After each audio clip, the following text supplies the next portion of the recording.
Oh, I'm glad that's the case. Oh, recording in progress. There we go. I didn't hear that. Look, it's welcome to the meeting, you guys. And again, thank you all for being here, including all the folk lined up down the back there. It's tremendous to have you here this morning.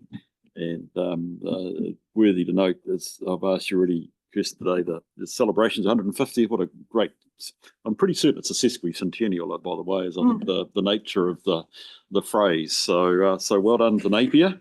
And personally, it's great to be part of a great institution that's been around for so long. It's great. I wonder if people could join me in the opening karakia, please.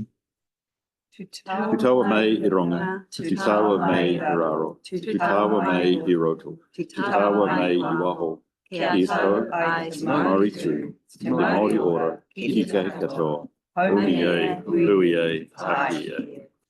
And as I think you heard at the start, this is being recorded at the very least for minutes purposes, but we aren't going live to Council Facebook.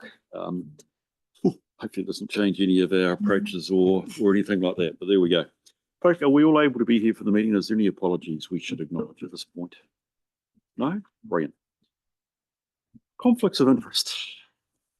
Dave.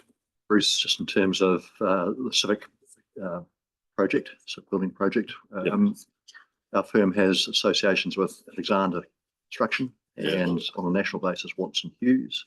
And personally, there's a connection with Gemco. Okay. So that recorded.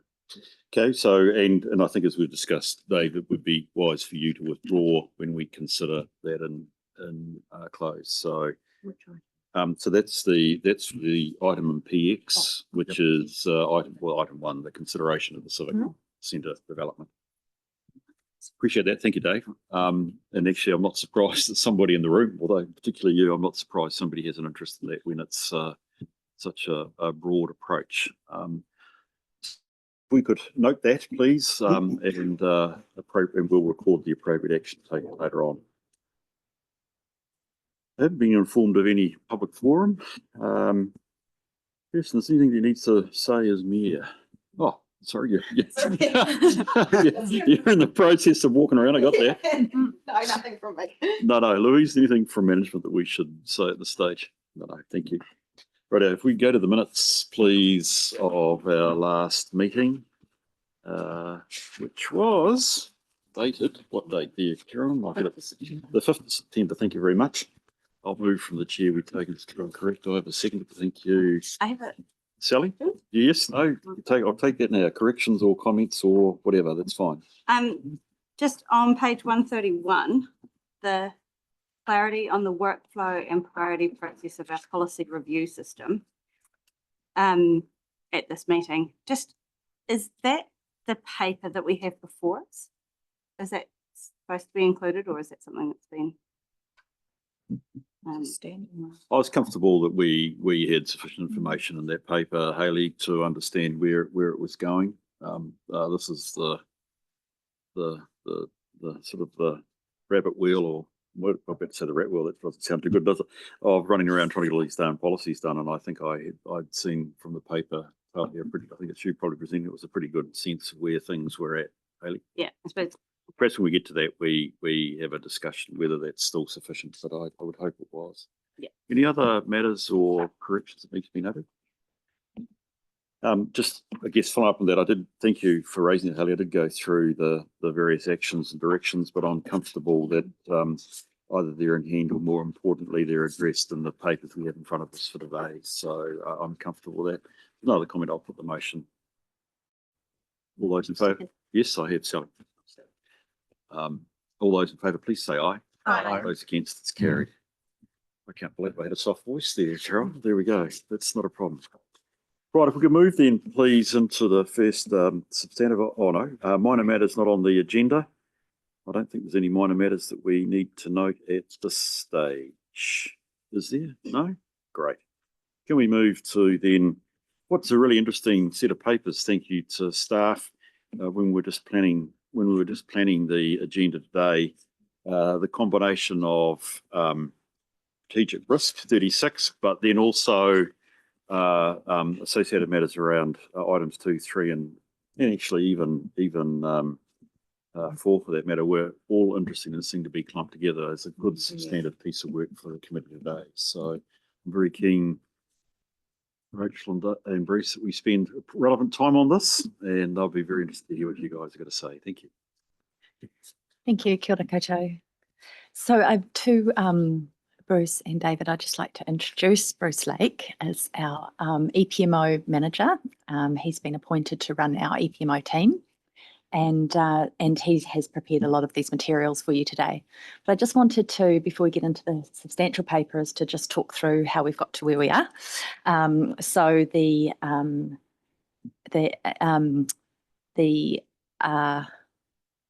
God, I can't think now. Was it the council? I can't remember, sorry. But the executive decided at some point to identify that we need to establish a enterprise project management office to basically improve our program and project delivery, not just the delivery, but our understanding and reporting of programs and projects to the executive and to governance, so that we can fully understand what we need to do to improve in that area.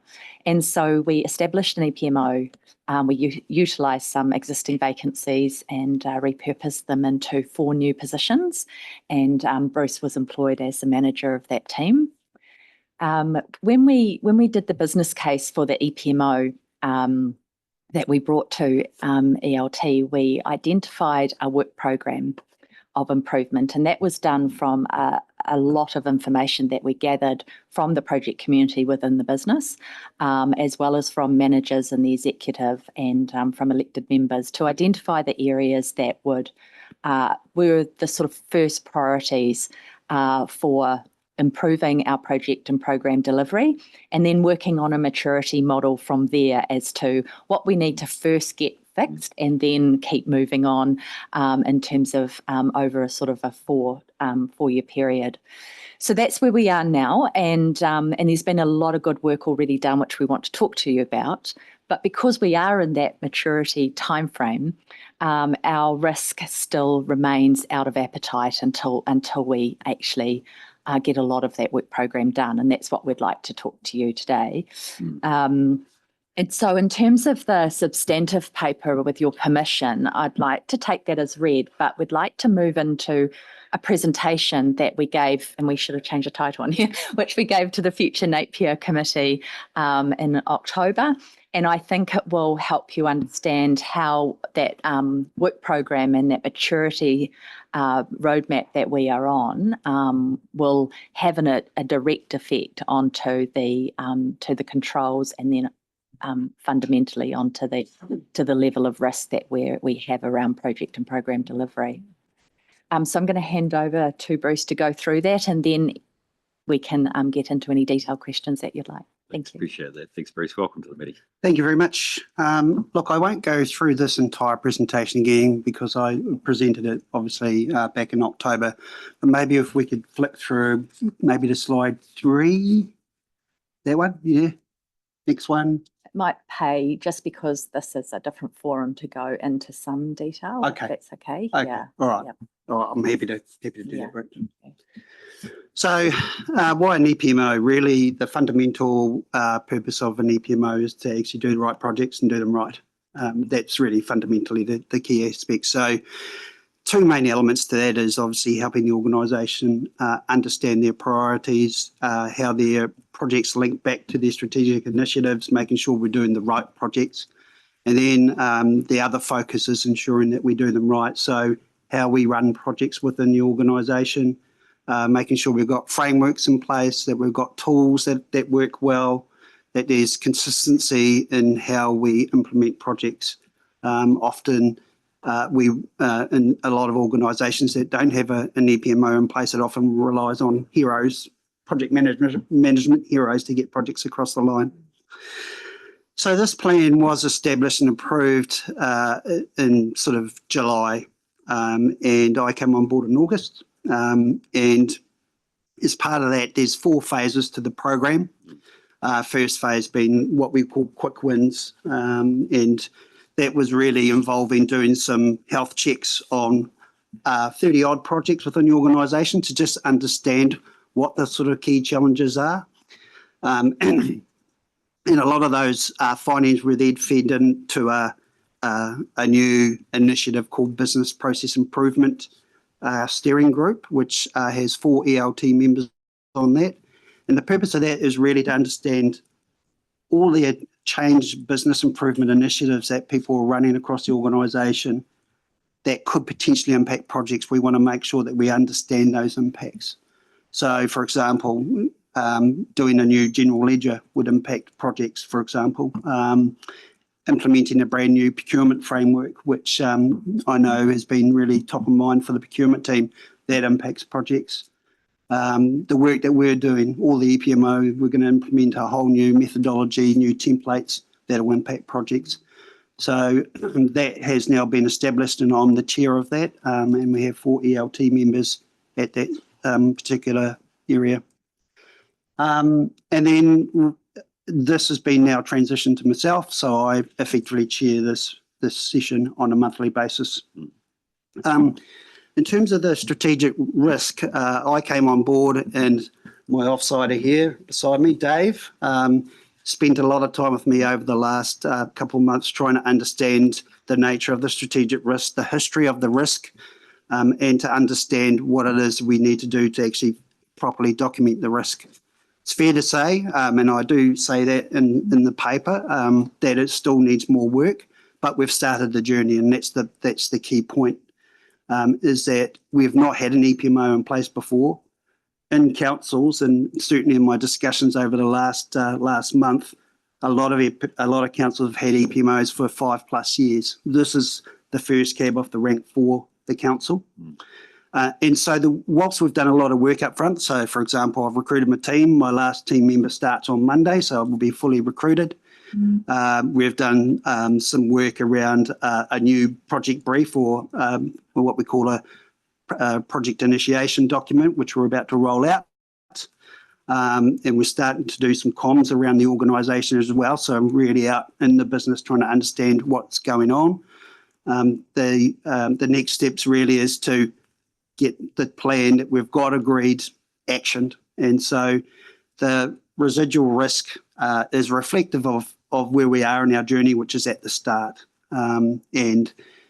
We do have a very detailed action plan, which we will review during the month of December when my full team's on board, with the intent of potentially reprioritising some of the work in there, but also off the back of that, then I can put more effort and work into making sure we document the risk more thoroughly alongside with Dave. So that's probably it in a nutshell. Any questions?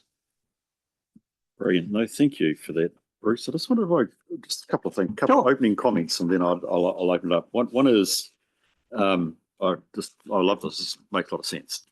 But I actually would like us to think through why it is good sense, which is that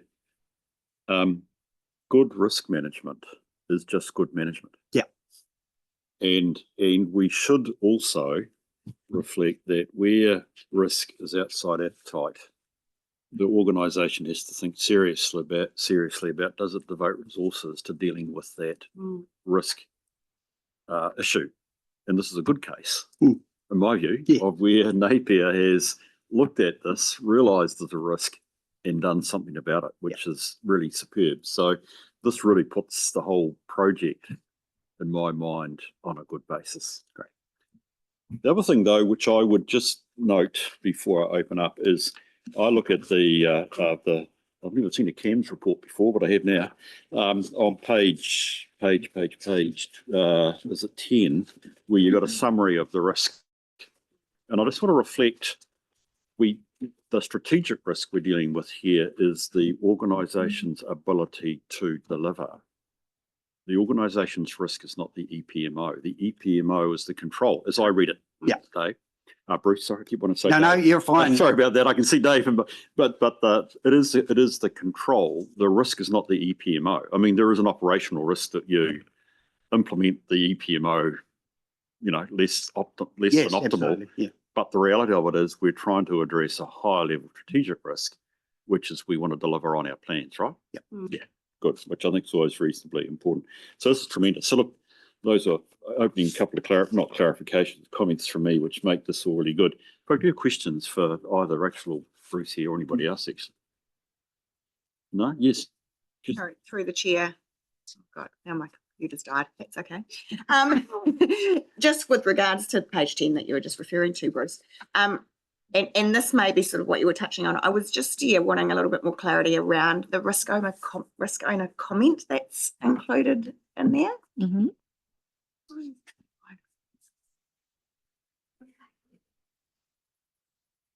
Is there a particular part about it that interests you, Kirsten? Well, I guess really just trying to get an understanding of exactly what the comment related to, and then you were discussing that if that was achievable, or you mentioned if that was achievable, that was going to be within the next week. So is that in the past now? Has it been achieved? Are you satisfied that, that's what you were planning to do has happened? No, it still remains out of appetite. Right. And I think the question is, so whilst we've brought it down quite a few points in the system, it's still in the extreme. Yeah. And there will be, with the recruitment of a team, that a further control will be met. And so we'll bring it down more points and so on and so forth as we deliver that work program. But I think the question that remains is, does the committee accept this out of appetite risk, or is there stuff that we need to do more urgently than what we've set out in that work program? Are we comfortable and satisfied that we've got this in hand with the work program and that we are going to be able to move this out of the extreme area? And I have real confidence that we will be able to. It's a time. Or is the committee feeling that this needs to be expedited? It's a good question. That's the reason for the paper. Well done. Thank you. That's the real question. Comments, thoughts? Yes, Hayley. What could expediting look like? What it would mean is more focus and more resources into delivering that work program. I don't think that there would be any actions that we'd take that would be different. It would be we'd have to meet them sooner, faster. Yeah. Through the chair following on from that, something else would have to give, right? Yes, that's right. Yeah. Rachel, look, I agree with the question, by the way. I said it was a very good question. I'm not certain I have all the information to know whether I want more action. Because actually, as I said, we're really getting a briefing around implementing a control, which I agree, we get this right, it's going to reduce our overall delivery risk, I would suspect. But to answer the question, why we are out of risk, I'd be interested to know where we are with the current capital program.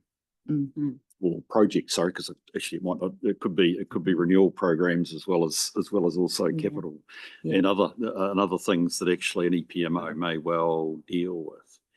So I mean, I think this is something which perhaps for future meetings, so I'm not being critical here, but for future meetings would be useful, which is actually where are we at with our overall project delivery? Because I would accept personally the premise here, we get this right and we're going to reduce our risks substantially. And I would suspect that this is sufficient. But in terms of 24, 25, get my years right. I mean, yes, 24, 25. I need to know where are we at with our total projects, you know. If I was to say take the CapEx program, and I don't know it that well, how far through are we? Have we initiated all the projects that need to be initiated by now to get them to a point where, you know, relatively speaking, by year end they're completed? That would be what I'd need to know to be able to actually give you full comment on that. Yeah, and I think it would be fair, I mean, others might want to contribute to this. It'd be fair to say that in terms of our current state, one of the challenges that we have is that we don't have good information to be able to answer that question. And that's what we're working on. So the reporting work that there is a lot of work just even outside of the EPMO that's going on to understanding and reporting that capital program. And that is something that I think we will see a marked step change in probably the next 6 months on that. But what we have been able to do is when I first recruited Bruce, he asked me how many projects we have Yes. I wasn't able to answer him Yeah. because we didn't know, Yeah, yes. to be honest with you. Yeah. We have a number of projects that really aren't projects in the sense of projects. They are little buckets of money that have been earmarked within our financial system Yeah. and have been put into our project tool and marked as projects. So we've done quite a bit of work in identifying how many projects we have. And Bruce should be able to give the latest update on Yeah, that. it's just under 300. Yeah. Just We- under 300, but originally it was said 655, I think. So it just showed the state of the data that we had within there to really do some cleansing on that. And that's just the start position. You know, there's a lot of additional work we need to do on the data. And just in comment to the sort of capital program, I am heavily involved in working closely with the infrastructure team in particular to help develop really robust dashboards that we can bring back to the council and to the various committees that we have. So at least we can start having those discussions. We do know how many projects we've started, but we know that we haven't started a lot. So we're in a position that we are starting to really get a good sense of our data, but we know there's more work to do. That's very, very helpful. Any other? I was just And, gonna- and Rachel, thank you, by the way, for the absolute honesty. It's great to have you. It's great. No, seriously, it's refreshing in a council setting to have that. And that means we can then start to deal with it. I was just going to add, I think we need to mature different functions along at the same time as well. So if we add resource just to the EPMO, we also need to mature our procurement functions and our finance functions all at the same time. Otherwise, we'd need to be moving at different paces across the organisation. So we need to mature all those things together. Agree. Which is why I like this change management group or whatever the 4 ELT members, Jess, that you mentioned before, Bruce, reflecting this is yes, cultural behavioural change as much as systems and process. Yeah, and just to add to that body's now starting to work quite effectively, and I think, you know, we are bringing some really meaty topics to that discussion. So one of the discussions we'll be talking about next time is about panels, infrastructure panels and how they work. So we've got the right people at that sort of tier 3 down that are at the rock face, understanding the problems, trying to bring it together that we can present back to ELT or to the steering group to say, hey, we need your support to do A, B, C.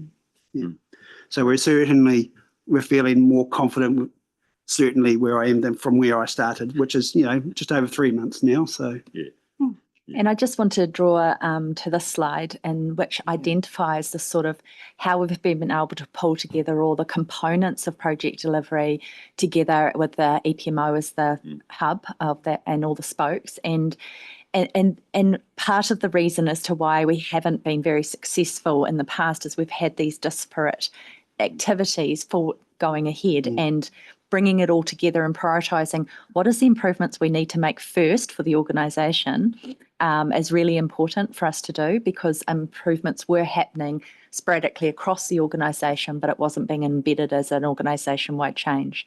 And so this sort of gives you a bit of a sense how we've brought together across the whole council all of the components that work in project and program delivery. Yes, it's pretty foundational to the organisation. Yeah. A couple other questions, just if that's okay, just to help me along the way. Rachel or Bruce, I'm very interested in the benefits side. You know, if you go live in Wellington, the mantra is, what are the benefits of what you're doing?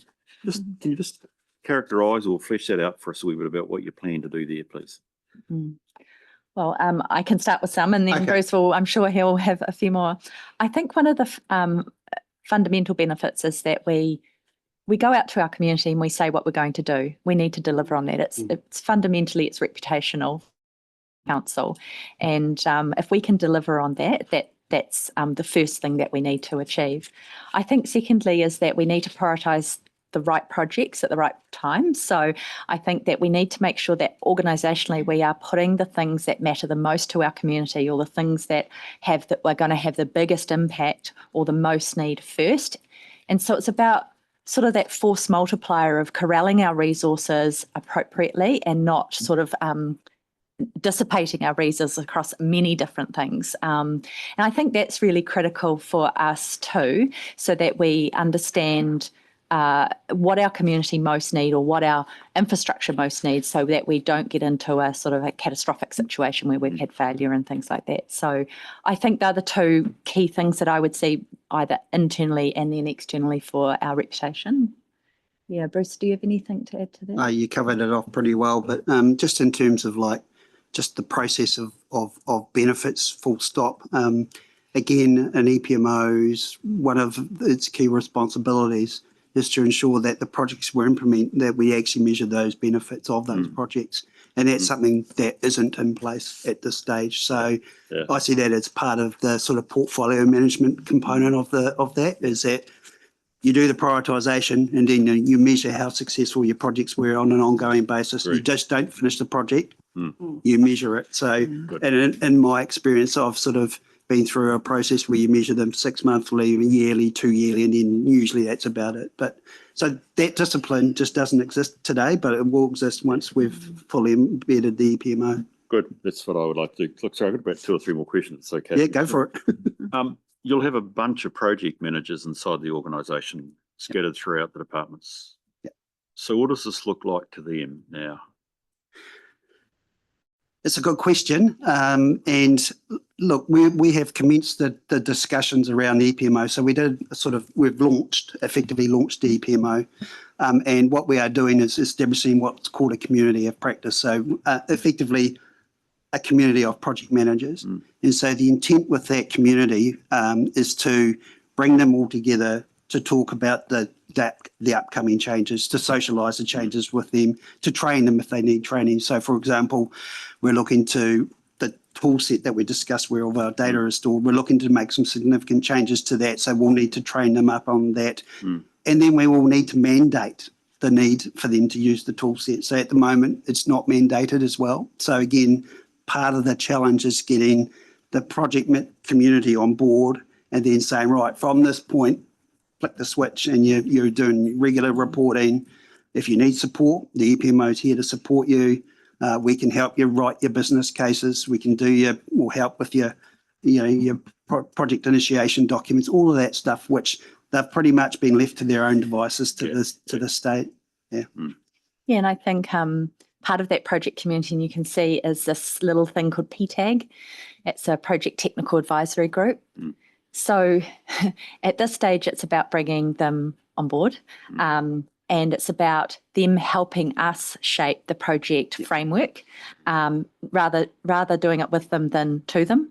And then once we've got that and we've got agreement around that, then the EPMO will have to start being a bit assertive about what it is we require, and the EPMO will be requiring things done in a certain way, and that'll be measured and addressed. So I looked at the dates. Look, well done. I like the fact that you tried to hold yourself, and it appears like you're more or less on timeline in terms of December. But looking, I guess, at full implementation, what are the barriers? What are the risks that will stop you nailing this at the moment? There's a few.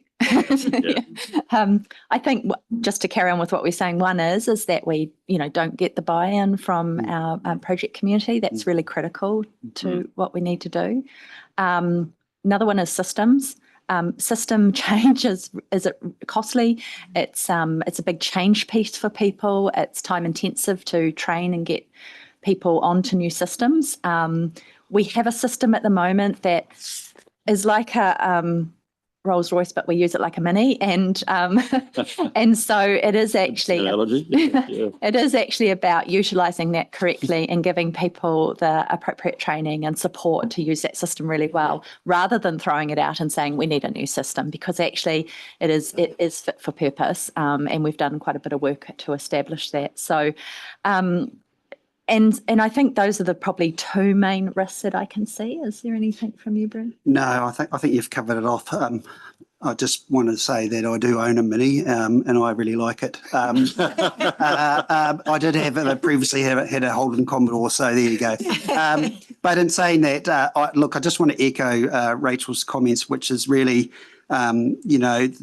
tools, tools are a key part, but I think the buy-in is actually the most critical component. And then when I mean buy-in right from the top of the organisation right through to the practitioners. So our job as an EPMO is actually to do a really good job of working with the project community and the wider organisation. I think it's absolutely crucial.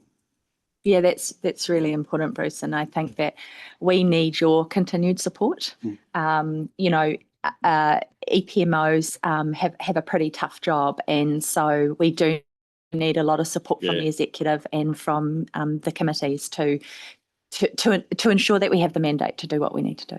Yeah. Haley, I knew I had the answer to your question, by the way. It's in the papers here. And I'd go to page 7 of the agenda, where there is a level of description about the nature of the overall delivery risk, as in contrast to what we're focused on, which is the EPMO. And I look at that causes box, Haley, as being critical. In fact, I broke it out. There are 6 things that you talk about in there, which are causes which would stop us from delivery. So the question, in effect, if I could rephrase your question, does the initiative to develop the EPMO hit those 6 causes? And if they are, ineffective portfolio management, change management doesn't work, poor reporting, procurement suboptimal, poor project prioritisation, and poor delivery. So the question is that, you know, your very good question is the EPMO and what we're creating here sufficient, fast enough, the right thing for 24-25 to deal with those causes? So I think I'm going to want to try and draw unless there's more questions, draw the comments to a conclusion. We're being asked to receive the report. I think actually what we have to recognise as a committee in receiving the report is that we acknowledge that the risk settings are correct. This is outside comfort. We understand the causes, and that was a great question of yours, Haley. So we've got that sitting there, and we have currently the answer on a particular trajectory, support. We understand the risks that are with it, so that we're also, as a committee, for the benefit of your colleagues around council, saying this is now in the right trajectory to not be a problem. Well, problem's the wrong word, not to be a risk, or to minimise the risk going forward. We'll always have the risk. So that's what I'd like to suggest we do when we move to the resolution. So just any final comments before what he's having? Yeah, just so totally agree with where you're going. This was just more of a point for understanding. On page 10, we've got inherent rating, residual rating, and then forecast rating. And I've never seen a forecast rating before. You could probably guess what it means, but do you want to just give us the explanation and maybe an explanation around the date that's below it? I'm guessing so. Maybe I could answer that. Yeah. Oh, yeah. The target is what we call it in the operational and strategic world, but this is basically the perfect world scenario. Okay, so this is have to be the likelihood level and the consequence level that you have to have in place to make it within your appetite. Now, what that doesn't take into account is how effective your controls are. Okay, and you'll see that your control effectiveness is fairly low in this case. With Bruce's interaction, they will improve in the not too distant future, I'm sure, and so that will reduce the level of revised risk. Does that make sense? Does that answer the question? Kind of. That explains revised risk. I think it's the goal we're heading to, Haley. It's the next one. Yeah, It's forecast. Yes, it's the goal that we're aiming for. Cool. That's right. And so in future, because it says 10th of November 24, will that be more realistic of when we actually think we'll be at that risk? Is that? Well, not by the 10th of November 2024. No. I think that is when that was put in there. Yeah, That's just an entry date. Right. Yeah. So but the risk, we would like to get it to that when we get all of these controls effective, we would like to think that we could get this risk rating down to low because our controls are that effective. Yeah. Okay. So, yeah. I think the interesting question out of that, Dave, is if we assess that it doesn't get us to low, let's argue it's medium or medium low, but there's something to it. do we want to spend the extra money and get it to life? Exactly. So it comes back to risk appetite. That's which what we'll would have be to a bring back. Key Yeah. question around both the ELT and the committee Yeah. table. Yeah, okay. So of course, I report to the Audit and Risk Committee and the ELT on high and extreme remote risk. So if this reduces to medium, Yeah. I wouldn't normally report on that. But that doesn't stop Bruce and Rachel and Louise having a conversation on the subject all the same. Yeah. No, okay, appreciate that. That's good. Is- You okay, Helen? Oh, yeah, just another follow-up question through the chair. Just wondering, would it be possible to have we're hoping to have that forecast rating as a goal with the date? Like, so by end of 2026, we're hoping to get that to medium. Is that I don't think you could do that with the current software. with the software? Okay. But what I will say is be cognizant of the fact that we can still achieve that if all of the controls are substantially effective without the consequence dropping to that level and without the likelihood dropping to the level. Mm. That's the perfect world scenario, remember, that doesn't have effectiveness of controls and the calculations, so to speak.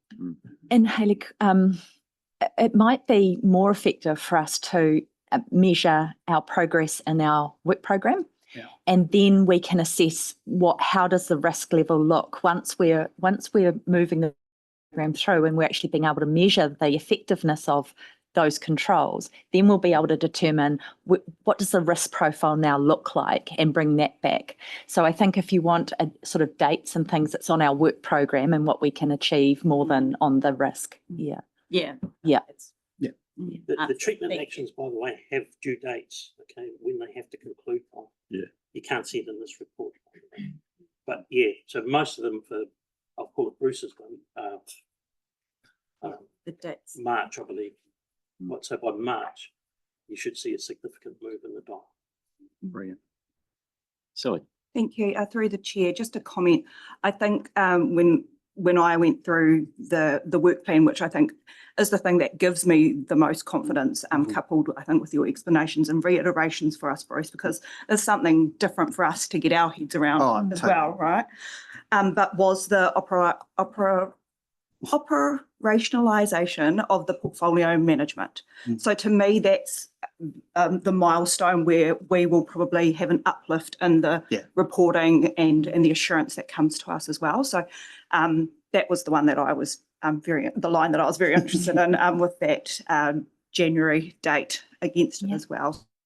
So I just wanted to express my support. I think it's wonderful to have the work plan come to us and to have that clarity and to understand the pathway that we're undertaking. All right, sounds like you're moving the motion. Yeah. Thank you. Is that right? Do I have a seconder? Thank you, Dave. Is there any discussion on the motion? There being none, look, I think we just want to, I'll put it soon, but with our thanks, Rachel and Bruce and Dave, for your contribution this morning. That's really confidence inducing. And thank you for, as I said, the honesty. We'll be very keen to obviously follow through, seeing this remain strategic risk that's out of whack at the moment, but I'm confident you'll get it right. Folk, I'll put the motion. All those in favour, please say aye. Aye. Those against? It's carried. Brilliant. Thank Thank you, you. guys. Appreciate that. Wonder if we could move then, please, to the procurement and contract management. Sharon. Sharon, hi. Good morning. G'day, Sharon. How are you? I'm good, but my voice is a bit squeaky this morning. I feel okay, but it comes and goes, so bear with me. Okay, thank you, Sharon. Appreciate you being here. Obviously, under slightly, trying circumstances, we're with you. We're in your hands, please. So this report is primarily to provide an update on some of the work that we're doing in the procurement and contract management space. So it outlines the work that we've got in progress at the moment and how we're tracking against that. That work is to improve delivery through changes in the way that we procure and manage contracts. So the diagram shows three main work streams, or pillars, as I've called them. One of those was particularly in response to the internal audit that was completed earlier this year by Crow. That was an internal audit of contract management. So the piece that addresses that is the framework. One of the key recommendations that Crow had made is that we needed more support in that space to improve the efficiency of some of the controls that we have. So the framework, as you can see, encompasses a number of different areas. It's providing more guidance for users so they know what the right thing to do is. It's providing some better templates so that we are more standardized in terms of the outputs that we're providing. It's looking at the processes and procedures that we use, the systems that support those. And a key one is also in the training. I think if we have capable and competent people, then all of those other things will complement what they do, but we still need people to be at the center of all of this. So all of that is shown in quite a long Excel spreadsheet. Any further updates will be shorter, but it does show the scale and scope of what we're trying to achieve. There's a lot there, there's a lot to do, but we are making progress.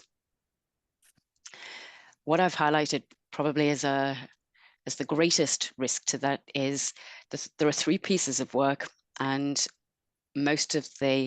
so we've got this piece, which is the framework, and that's looking at all of the systems and processes to support what we do and streamline that.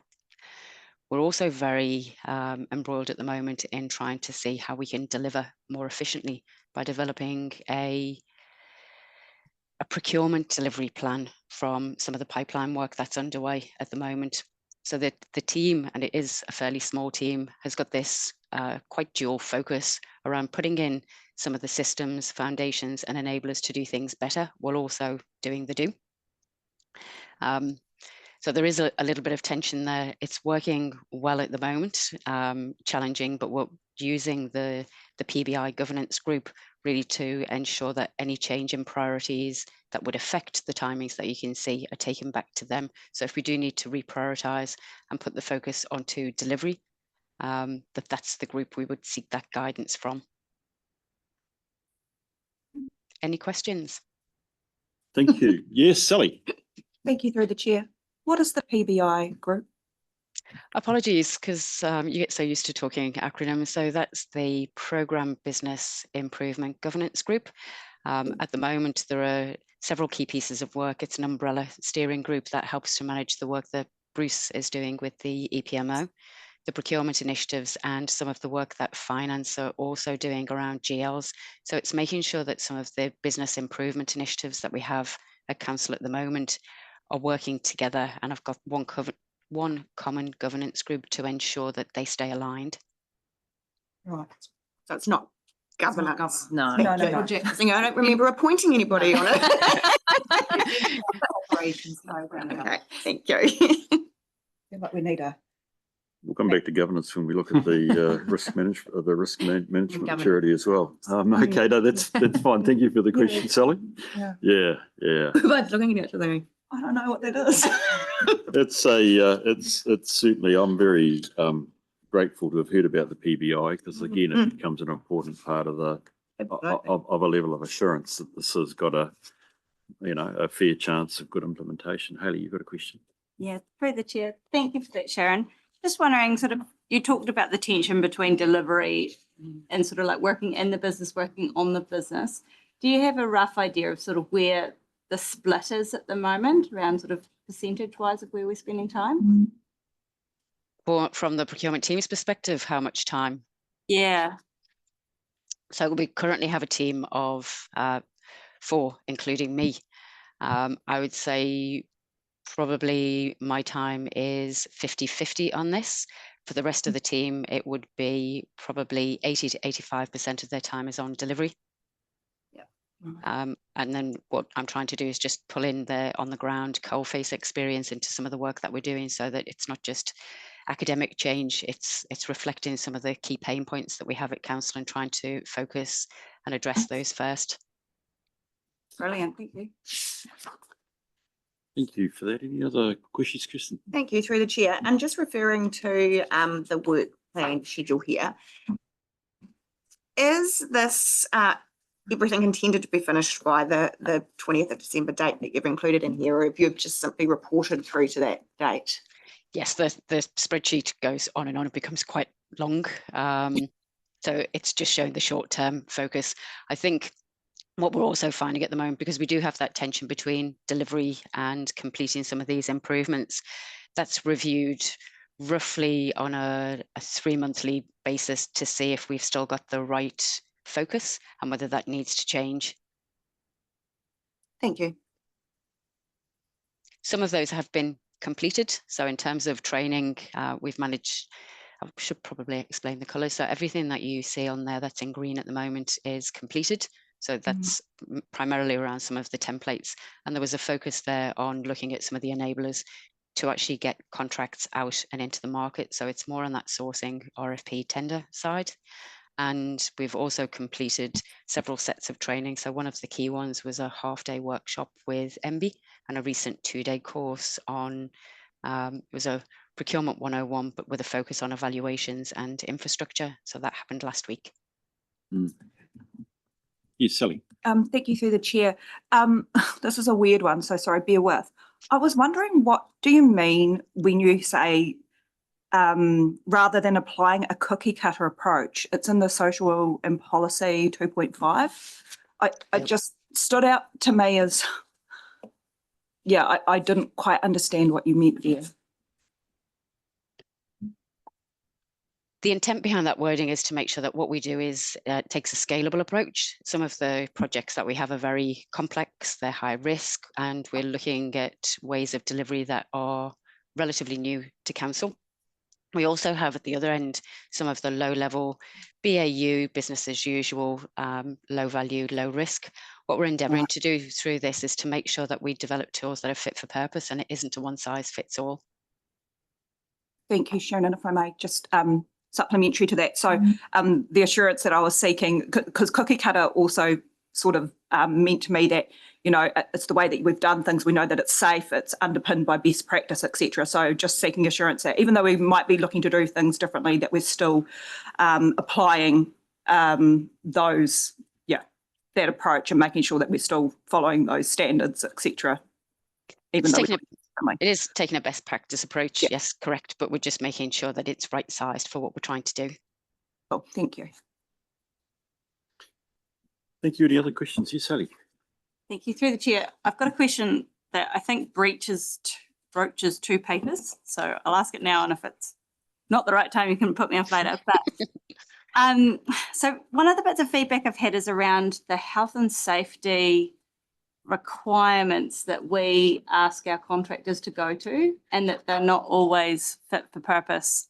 Like, they're great for construction projects, but anything outside of construction, it's quite hard for them to tick the boxes of, is it site safe? And so have we gone with a sort of fit for purpose? Is that being built into our new procurement strategy? And the documents, so the initial focus is right from the planning stage. We've got a lot of good information around health and safety, around risk, and very much when people were procuring or project managers starting to plan, they were having to go to all of the different places to find out what that information looked like.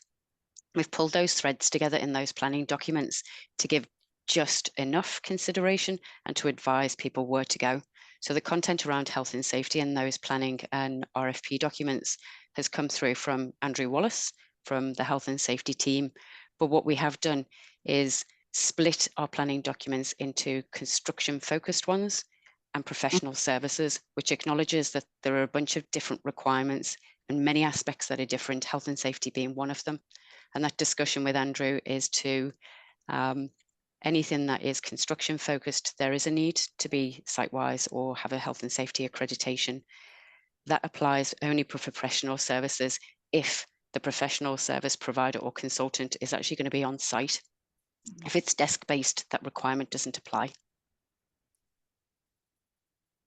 Thank you, Sharon. That's very helpful to know. I hope that's helpful, Hayley. Any other questions or comments folk would like to raise? I want to go back to the PBI, believe it or not. So we've got the PBI, I've got the EPMO, control group and what have you. I'm actually looking your way, Louise. Do these groups report up to you?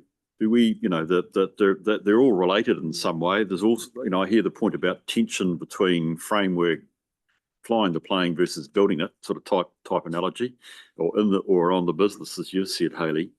Do these groups report up to ELT? Yes. Yeah.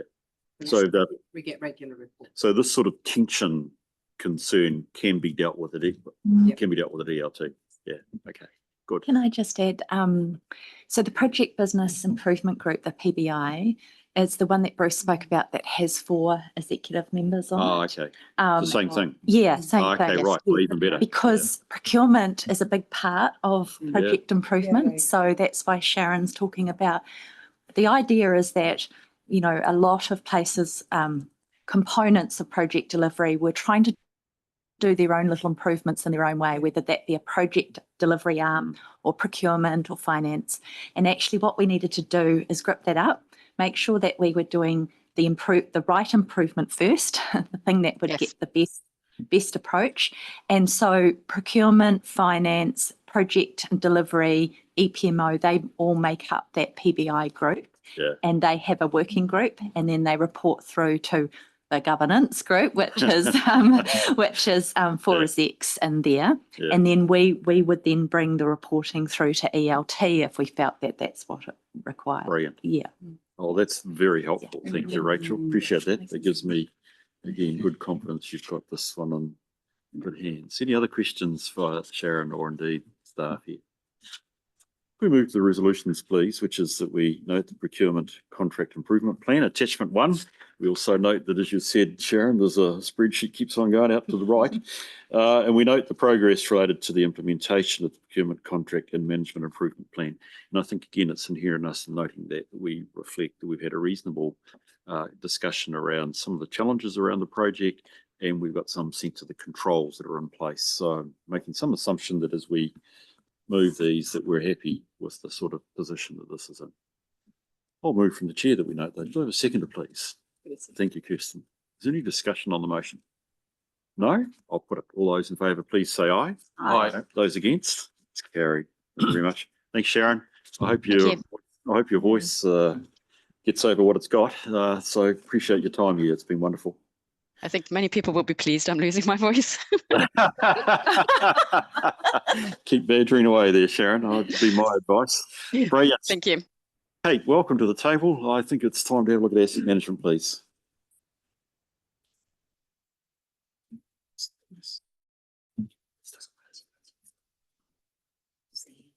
Yeah. Brilliant. G'day, you guys. Welcome. Do you just lead us through what key points you want to out of the paper? That's great. Then I'll load it up for conversation as normal, please. Good stuff. I just thought I'll start by saying you're going to wonder, what am I doing here? Yeah. We have to bring some fun into this committee. So that's why we are here. Oh, I tell the jokes here. It's all about perspective, isn't it? Anyway, no, I'm here because I'm part of the asset management steering group that was set up, and I'm supporting and working with Russell and with Kate. And as the owner of the largest group of built assets, it's quite appropriate that I'm part of that. So so I'm here to support Kate and give input as best as I can as a non-engineer. So bear with me, please. Thank you. So I'm here to provide the update on the progress of the asset management roadmap. And last time during my previous update in September, there was committee resolution with some actions. So we listened and addressed them.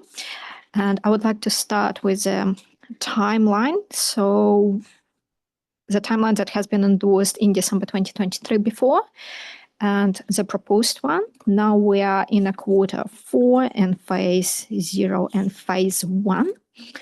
Strategic direction remains the same, but I would like to emphasize the flexibility for making logical improvements. So if we integrate specific elements from the future phases, we are still on track, but it just affects now and then continue with our improvements. I also would like to say about that we finished phase 1 and we started phase phase 0, and we started phase 1 with a maturity assessment for each portfolio to understand where we are at. And I also outlined next steps for the group during this phase 1. Also outlined issues and risks as committee asked to do it last time, which are presented on the page 36. And I'm asking the committee to approve the proposed timeline and confirm the strategic direction, or if there are any modifications needed. Yeah, that's it. Thanks, Kate. Appreciate that. Great questions around this. Firstly, Sally, and then I got Kirsten. Go for it. Thank you, Mr. Chair. I'll see if I can steal her question. It seems to me, so it says in the paper that phase 1 is the most extensive phase of the roadmap. And in my mind, it just triggered that it seemed at odds with the 10% resource allocation, considering that it is an ambitious timeframe to be working to. So I just wanted to understand your thinking around that and have some comment from you. So in terms of resourcing, yes, it has been outlined as one of the risks in my table. And the logic behind phase 1, that we will do elements and changes in the process, go to the practice, see if it is fit for purpose, if it's still relevant, support it with the right tools, and then come back to the process and do the changes. And then through such kind of iterations, we are integrating elements from future stages and trying to connect our system all together. Otherwise, we will be in a position that we change the practice and it became isolated from. I get that. So is a 10% resource allocation adequate for you to be able to achieve what you've said? Through you, Chairperson, we have identified that as one of our risks. And what Kate and Russell has done is to come to ELT and ask to fill the 2 vacancies that we've got, because they've only got 2 staff at this stage working on it. So, and that's part of that problem. And well, so we've now in that process of employing 2 additional staff. Well, not additional because it is existing positions that we are putting in, and then also having the steering group very much part of the of this process to assist. And the steering group is made up of different people across the organization. So we are including 3 Waters, community services, and some of the other areas that will all help. And the other point is that with this type of process, you can't just expect 4 people to do the job. It's not fair. And that's why the steering committee helps, where I've got one of my third-year managers sitting in as well. And so all my facility managers would be trained to assist in getting this work done. So, we're not just looking at 4 people doing everything. Thank you. That's great. Thanks, Sally. I think, Kirsten, you had a question. I did, but it was the same one as Sally. And then I had a question about the steering group, which Soonest has answered then. So all good. Yeah, she's very close to mine as well. Any other questions? Sally. Just checking an assumption. I'm assuming that this is going through to the same PBI that is doing all the other, the project management and the procurement management changes as well? No. Or no? Well, No. Oh. Very separate asset management. Okay. Good thing I checked. but I can assure you that, from an ELT viewpoint, and from my involvement and Russell's involvement, we are looking at the EPMO and what's happening and how do we work together on these different aspects. At this point, I can't give you examples, so sorry for that. But it's a process we've kicked it off, we started, and we are moving forward at a good pace. Yeah. So through the chair, what you can see, what we're trying to do is not keep working in silos, which is why that Soonest is leading this, where it could obviously be Russell because it's Kate and the team, because it's that whole cross-organisation approach, which is what we're trying to create through the EPMO too. And everything comes through to ELT. We have obviously reports regularly, but we also have information items to an information meeting once a month, which is to track how we're progressing across all of these. And I guess also what you're seeing is there's a lot happening in the organisation, and probably across all of these, our big risk is people's capacity to deal with all of this change, plus the business as usual. That's right. No, thank you. That was, we might even come back to that later on. I think that is, I mean, it's ambitious and it's good, but thank you for that, Louise, because it actually goes back to your point, Kirsten. You've explained for me the steering group, which I think is superb. And also that you're trying to work with who you're trying to work with, because when I looked at the risk schedule, I sort of quickly thought stakeholder engagement and adaptation, who is my stakeholder here? And it's clearly, presumably, an internal focus. Yeah. I think there is actually a very strong touch point in with, and I mean, you'll find them, I know you will, with the EPMO. If I understand good asset management planning, I'm very interested in phase one and its outcome. Yeah. Because you're saying it's defining asset management decision-making criteria and asset management planning processes. That's what it's all about. Yep. So often I find with asset management processes, it's about the system you record asset data in, Yeah. and condition information, which two key issues, but that's not where it's at. No. So a couple of comments. One is Q4 26 is the deadline for completion. Correct? Yep. Yeah. Sorry, I'm not trying to nail you the wall here, Kate, but that's an important date.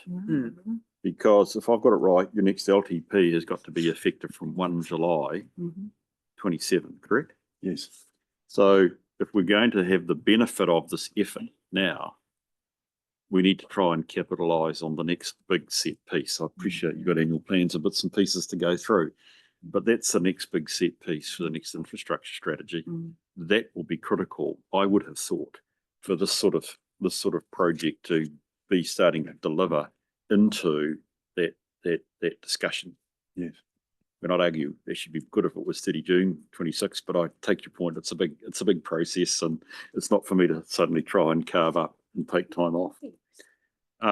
Okay, so look, that's really superb. And I had the question around the steering group, which is tremendous to have, and hopefully, Kate, for you, that's important, that you aren't sort of feeling like you're out there trying to encourage good practice, but haven't got the organisational buy-in, which I think is really superb. So that's tremendous.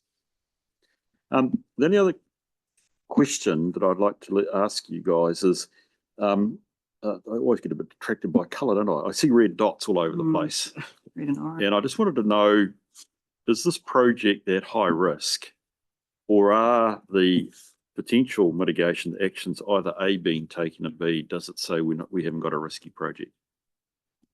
Yep. Sorry, I keep looking both ways. I don't know who should answer that one, but I'm looking here at a project delivery success factor. Yeah, let me say that we are in a moving feast on this project. So when this report was done, they've all read, and we've all in that. Between then and now, we have got ELT's approval to employ the 2 people. That's definitely looking at that, that first rate, the high and high will definitely affect that. And then also through the steering group and some of the other actions that we are doing, we are already addressing it. But, as you know, we put a report in, and this is 2 weeks ago, and quite a few things changed because of trying to do things not at a stupid speed, but at a good pace, so that we can get things done. And yes, we have to focus on those risks. We need to get them down to greens. Oh, okay, that's good to know. You helped me there. So where it says potential mitigation actions, yeah, they actually are actions that you propose to take. They're not ones that you could say, well, I might do it, I might not. Yes, we will be, those are potential actions. Okay. So, yes, but are you going to do them? Because they all make sense. Like to have a change management plan, I don't think is optional. Given what Louise is saying, you want to have it, don't you? So I mean, all I'm trying to say is those actions on that right-hand column, I presume, are going to be implemented, because actually, it answers your question. It reduces the risk. Yeah. It's also project management. I would have thought we would have done it. Yeah, can we get rid of the word potential? Yeah, that's possible. Thank Well, Kate, what I'm saying is, I think from my perspective, it would be nice to know that they're not potential, but they're actually what we will implement to reduce the red down to something different. Mr. Chair, can I say yes? And write that down here. No, that's good. Yeah, if that's okay, because that makes a lot of sense. Yes. Okay, cool. No, look, that's wonderful. By the way, sorry, I knew I was going to talk about touch point. This is about getting the system up, running and going, but the EPMO contract management particularly must be really influential to the ongoing asset management planning because, as built and all the sort of drama that comes out of projects must be a direct link back into this project. So I see it as a continuum in lots of ways. In fact, you guys are the glue that holds a lot of this together. I would have thought. Okay, cool. Can we go to the resolutions, please? We approve the timeline. So I know I focused on the end there, Kate, but we're talking Q4 26.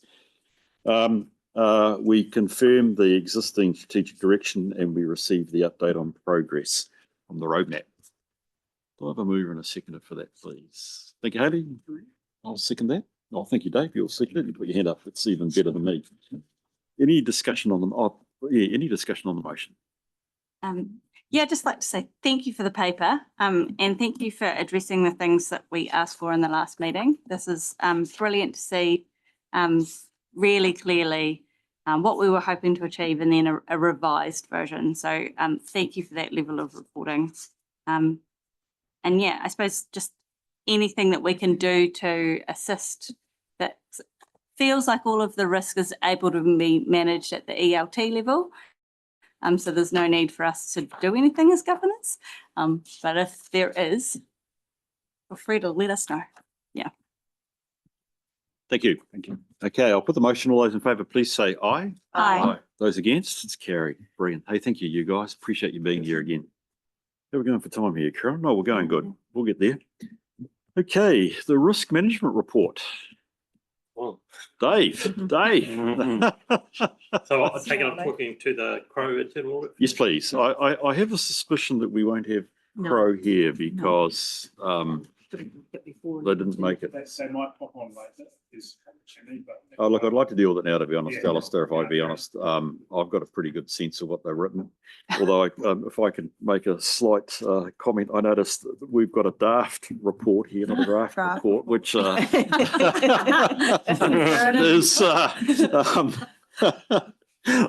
don't know. Let's not make any more jokes. Anyway, we've got a draft report here, which is interesting in its own right. So, Dave, obviously, probably you, if you could give us a sense of where this is at, please, that'd be great. Yeah. Okay. If you look, it's a sobering report. Oh, sorry. In your hands, man. Yeah. If you look to page 5 of the Crow report, it'll give you a high-level summary of findings that they had out of this audit. The audit was performed in started in March of this year, and the report was concluded about June. And then over the last week or two, we've been kind of discussing the finer details, and I'll give you a heads up on the outcome of that. But the top level findings were the risk management framework. That's a high level of risk, of course, and that's the root cause of that was governance and the deficiencies in the strategic risk management and oversight. That also was, and that is people. So to those points, basically what they're indicating is that the senior management need to support the risk management process a little bit better than they have been doing. In their defence, it's probably lack of information that's been the inhibitor there. So, I mean, when you've got reports that don't make a lot of sense, yeah, it kind of just confuses everybody. We're getting much, much better on that subject. And I've got a forum now to present to the ELT on a monthly basis, and we're starting to get some good traction there. So we've got some fixes in place for that, by the way. Without digging too deeply into the actual contents of the lower level findings, what I would ask you to look at is the audit summary report, which is attached to the risk management report. Now, this is able to be produced out of cycle. We've got some new software that do this, and this is my honesty sheet. Basically, it keeps us honest. The notification process is coming out of this. It says you've got 7 days before you have to conclude this finding. What have you done about it? So that's part of the assurance process of making sure we've addressed all of the findings in an appropriate fashion. Just as a tail end of that, the minor changes that were brought about by the last discussion with Crow were around 6.2, the adequacy of process for identifying and assessing and managing risk. 6.2b and 6.2c have been addressed. These were the automated reminders in the system for Cycle to be able to notify people that, you've got a risk review or a control review due or a treatment action due. We had some difficulties in the early days with the firewall preventing us doing some of that stuff because it's a cloud-based system. But that's working well. And the exception reporting and reporting to the ELT is working well too. So we've recorded that as a closed action. The other item is in respect of risk champions. They advocated that we take on board risk champions. We have discussed that in some detail, and we don't believe that the business is mature enough in that realm to be able to really reap the benefits of it. So, I mean, my role, of course, is to be the advocate for risk management and ensure that the training is provided and people are understanding of how it works, and to make sure, do a sense check of the system on a regular basis. With pulling people away to train them to that level to do that at this point in time, probably not of any great value.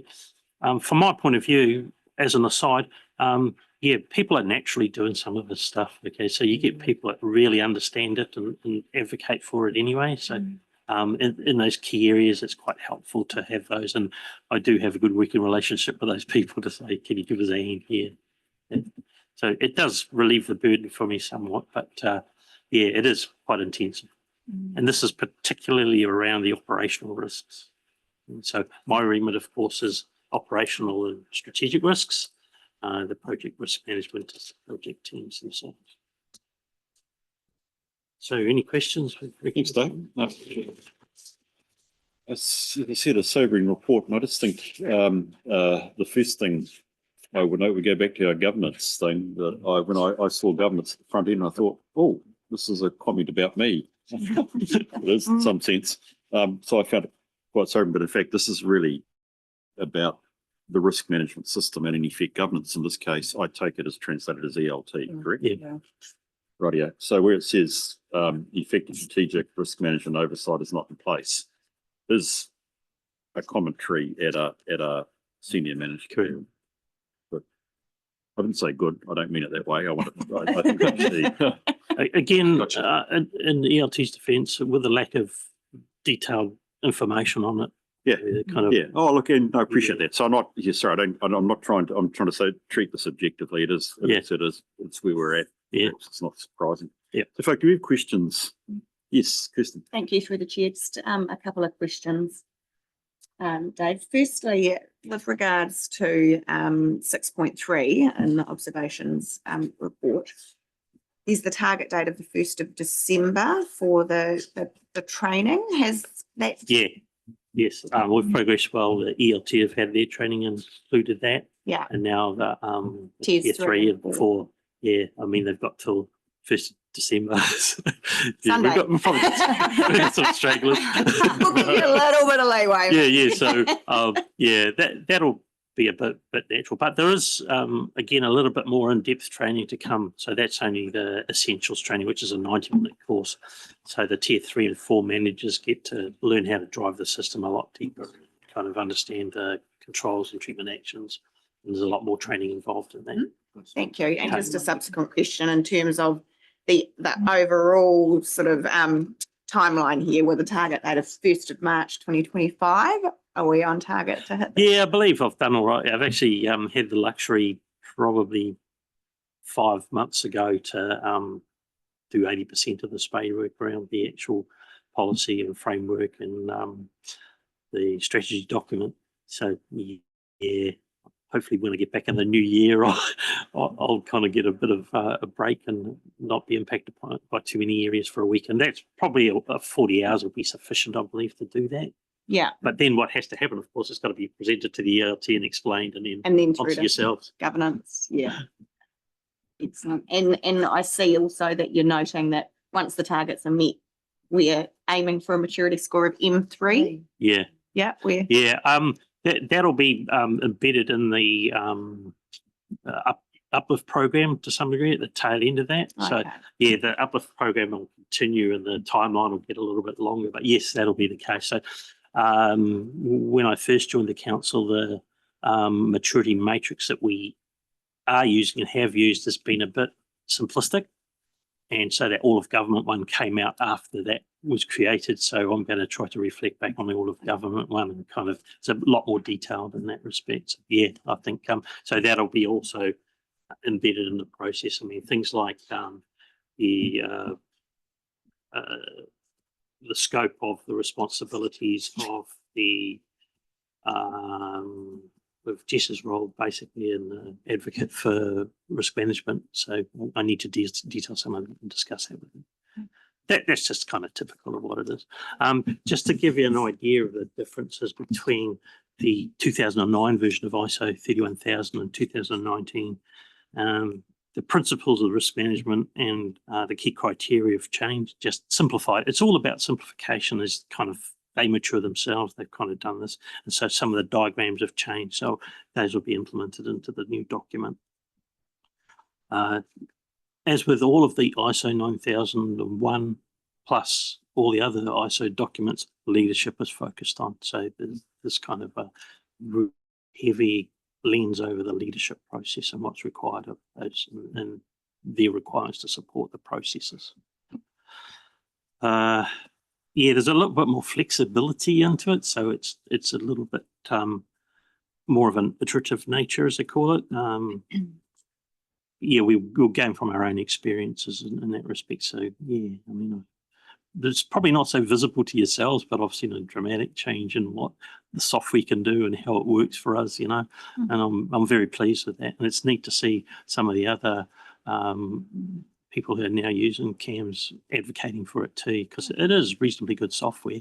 And yeah, it's easy to say that you know, we can do it better, but they're developing too, and they'll respond to our requests. So if we say, oh, we need dates in here, for instance, and I can see the benefit of it, they will help us with that.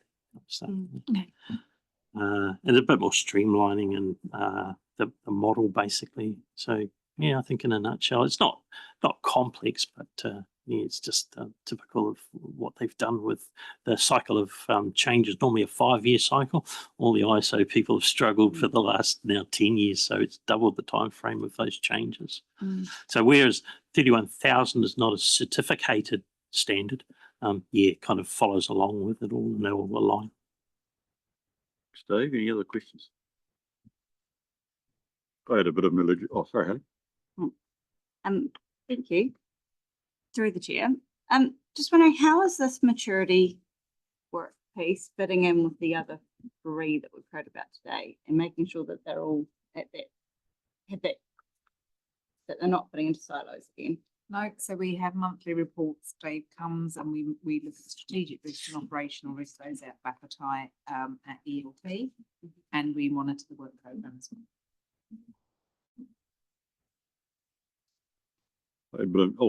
I had an allergic reaction to this report, to be honest, Dave, and I realised it was probably all around the scoring. And I know with any internal audit or indeed any external audit where you got scoring, it always, you focus on the colour rather than necessarily the message that's in behind it. I think Crow were very, very good with using the matrix that they used. They were, I think it's reasonable what they've done. Look, I look, you know, and I calm myself down.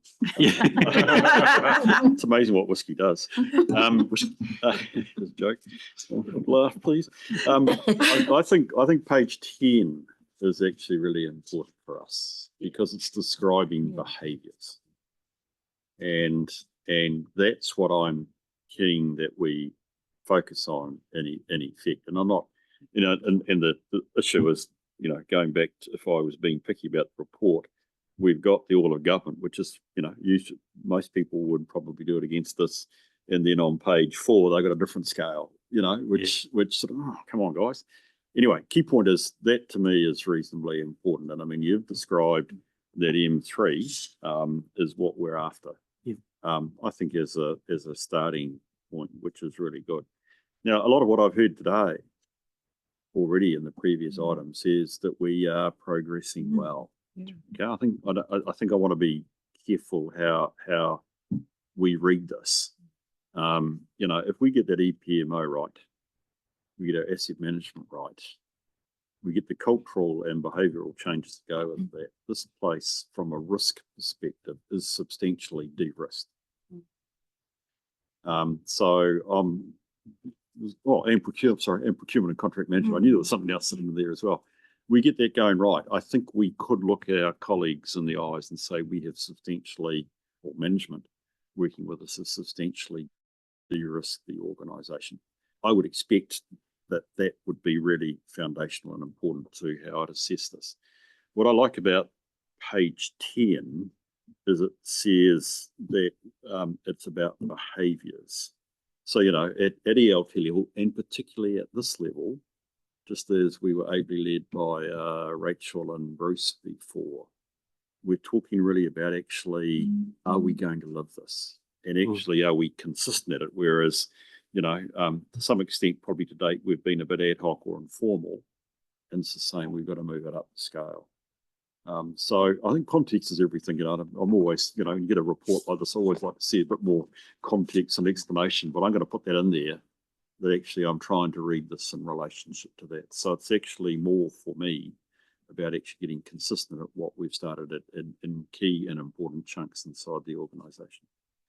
Okay, that's a comment rather than a question, but that's the way I see it. So Dave, in effect, you and Alistair have agreed this is right. Yeah. Okay, so it's not really a draft report, it's a final report. It did change to version 6.1 in the last week or so with those small additions that I talked about. Right. And we've catered for those in the audit summary, basically. So we've input them already. Yeah. Okay. Cool. Well, look, I'll be very keen to see how that goes. Louise, number 5.3, the deficiencies in strategic risk management and oversight.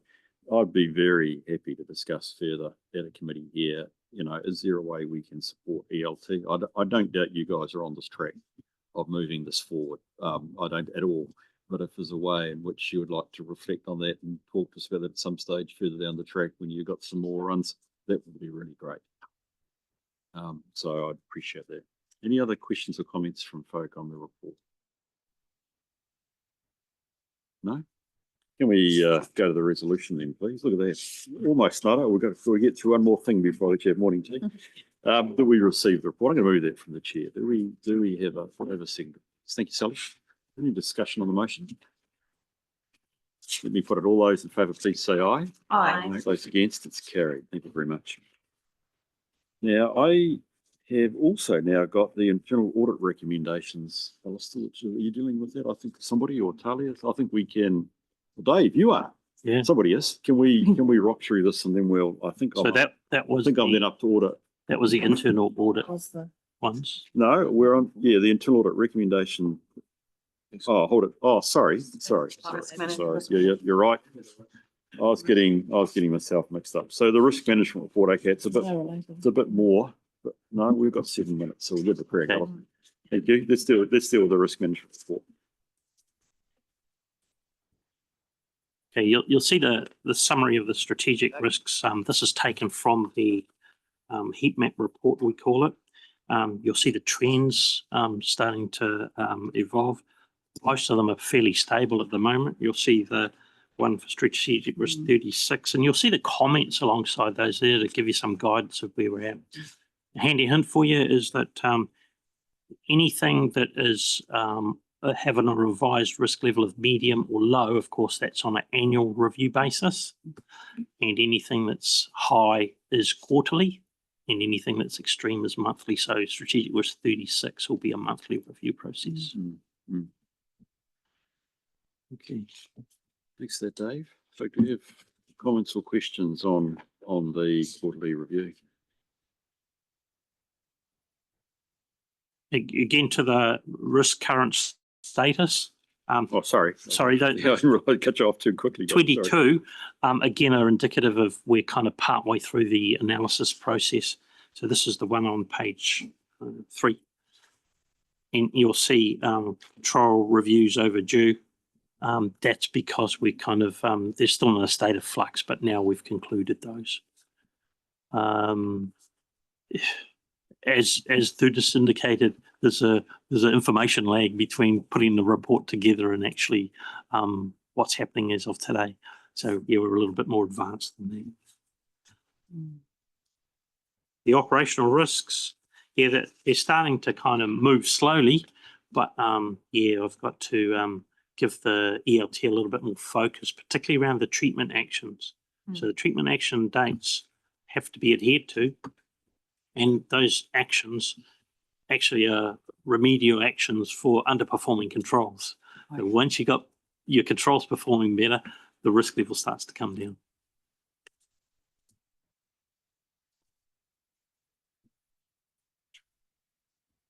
Okay, we've got a substantial amount of out of appetite risks there, but again, I believe the figures are skewed because the analysis hasn't been done well.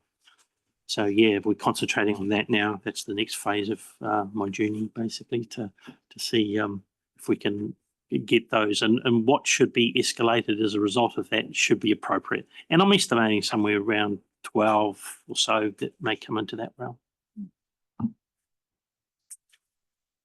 As a result of that, by the way, you might find in the future, if you get involved in the risk appetite / who's got authority to sign off what, once we get the data that we've been trying to capture from those escalations, then we'll say, are the thresholds set appropriately, or is the chief executive trying to sign off too much? Yeah. Okay, the escalations from the previous meeting, both of those have now been reduced to an acceptable level, so you'll not see those in this report in future. Can you remember what was OR 207? That was the asbestos in the work. Oh, okay. Great. So they've done a huge amount of work in that realm.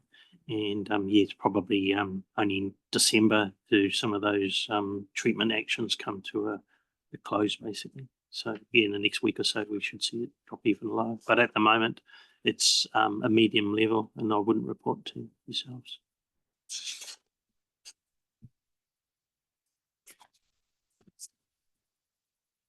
Any questions on the uplift plan for the moment? By the way, it'll be much more detailed in the next meeting.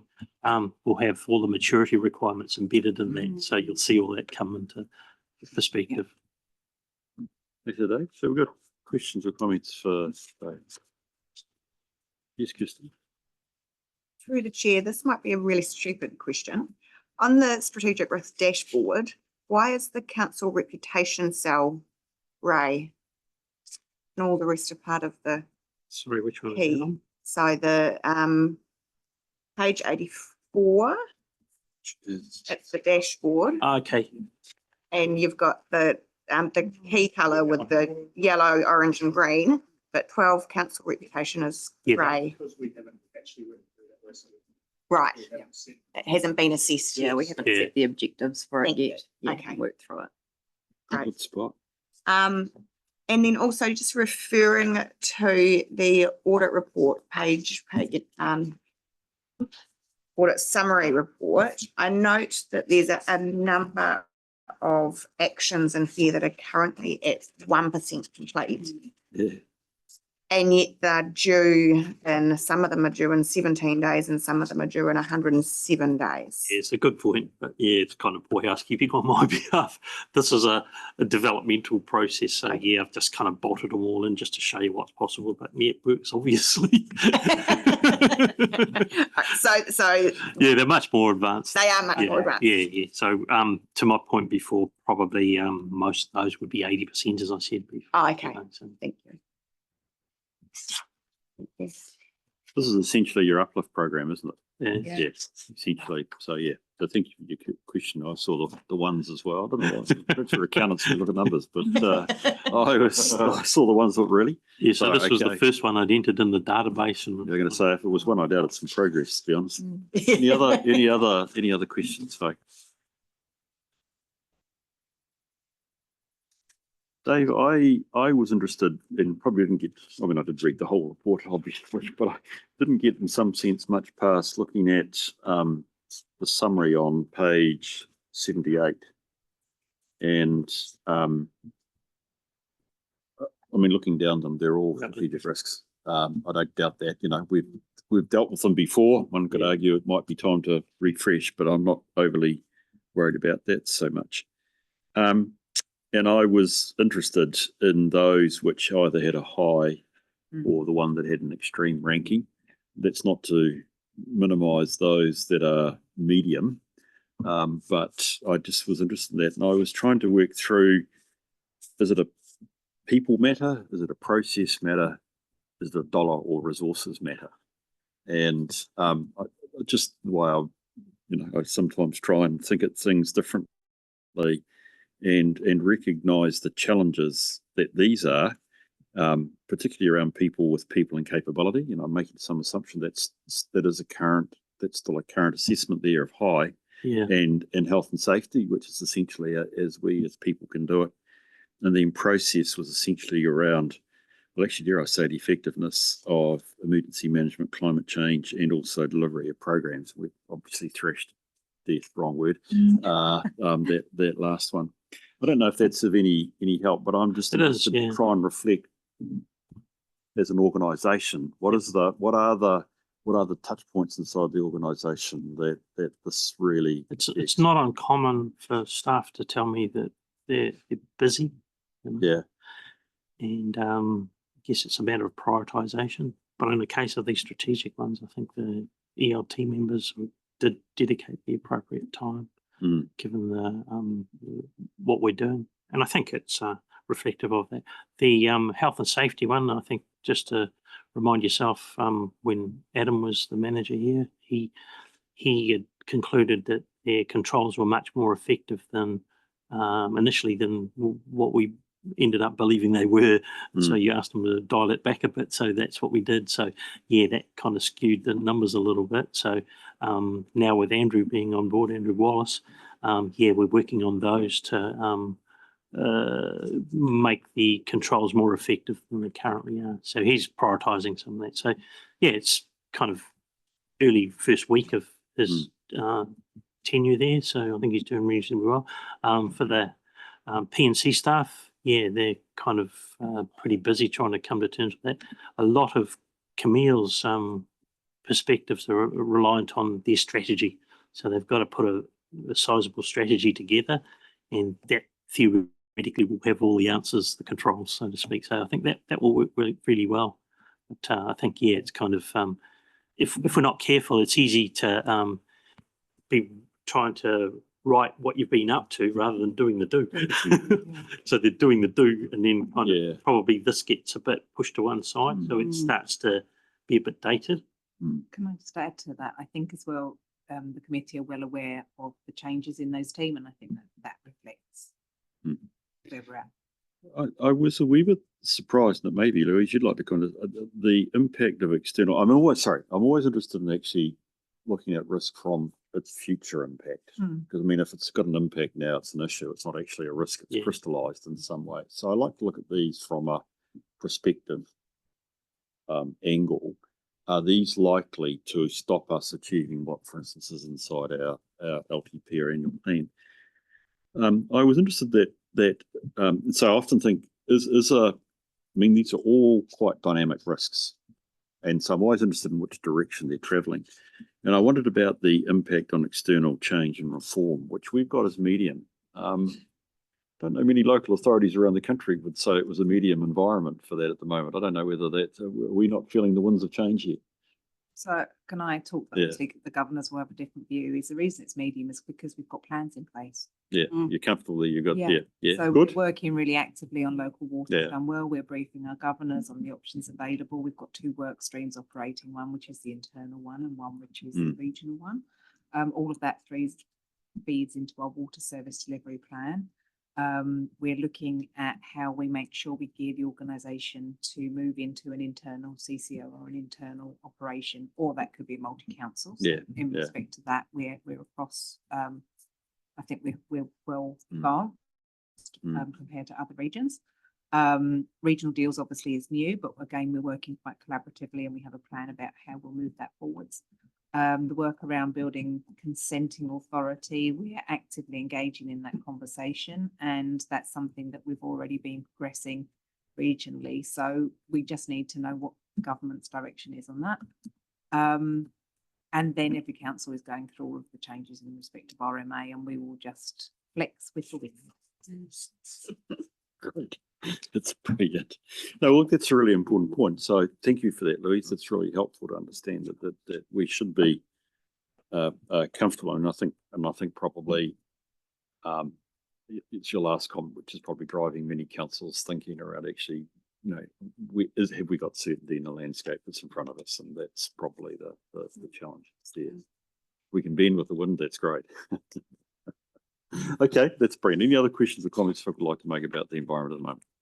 I think for myself, don't forget that these strategic risks were going to be presented by the risk owners to yourself as part of the uplift program. So that's a great opportunity to have those conversations on a case-by-case basis. No, I appreciate that. Yeah, and we were going to start with the extreme or high-level ones first and then drop down the scale of risk. Agreed. What I'd like to do, though, doesn't me just explain is I do like to look at this because this is our risk profile. Yeah. In effect, these are the rocks, the nuggets, whatever you want to call it, that are the biggest things that could derail us from achieving what we want to achieve. They create the most uncertainty for us.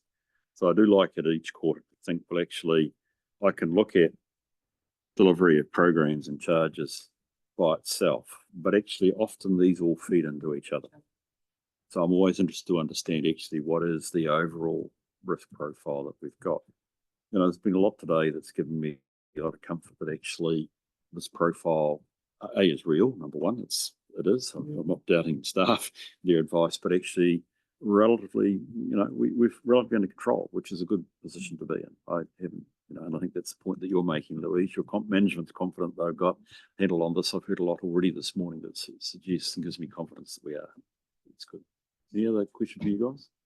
No? Hayley? Just a comment through you, Mr. Chair. You made a comment before around it's not the right, we weren't going to comment around whether it was appropriate to review what these risks are now. I was just wondering, when would be a good time to review the risks? Look, I probably have the argument that actually we should review them annually. Hayley, would be ideal. Hasn't been necessarily an ideal situation for us, I think, over the last couple of years. So your question is a good prompt that we should think about that seriously. Look, with my other commitments, it is about time to deal with it because they've all got long-term plans. I mean, we've got a 3-year plan. It would make a lot of sense that we are trying to think about what are the success factors or what are the objectives we're after, and do these still fit? I would still think they still fit, by the way, but it's worthwhile checking in. I would probably like to see more of the work that you've said, Dave, which would now allow us to come back a wee bit to appetite. Because I suspect these probably generally fit, Hayley. I'd be very interested to know whether as a group we've gripped up on appetite. I mean, we have, I think, broadly, but it wouldn't be inappropriate in the first half of the new year for us to think about that. Probably should have a discussion with the committee later on as to whether we do that at some stage. Any other questions, folks? Can we go to the resolution then, please, which is that we receive the report? I'll move that. Thank you, Gregor.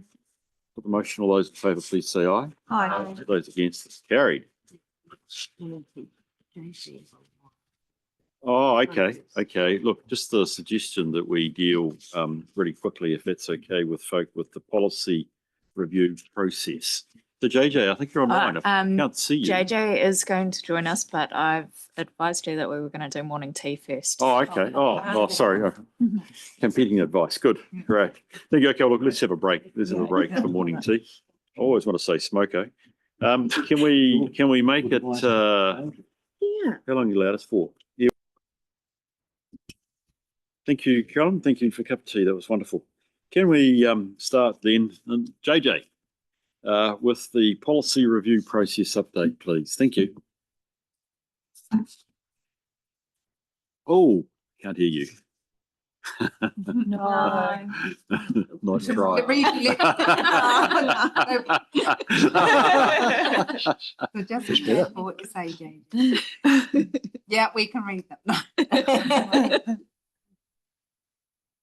No, we haven't got any sound. Why don't we just move on to sensitive expenditure Yeah. and you'll try and get JJ on board Yeah. properly and we take it from there. JJ, we're going to try and get you on properly. We'll just deal with another item while we wait, okay? Can we move then, take it, Talia, to the sensitive expenditure, please, for Mayor and Chief Executive. Thank you. So this is the regular report that we do as per our sensitive expenditure policy, which requires the chair of the Audit and Risk Committee to review sensitive expenditure from the Mayor and Chief Executive. We have this time included conferences which haven't necessarily shown up for different people have the person who previously prepared this report has now left the organisation. So the current report has been prepared by somebody different that may account for it, or it may be that the conferences, that there weren't conferences to report on previously.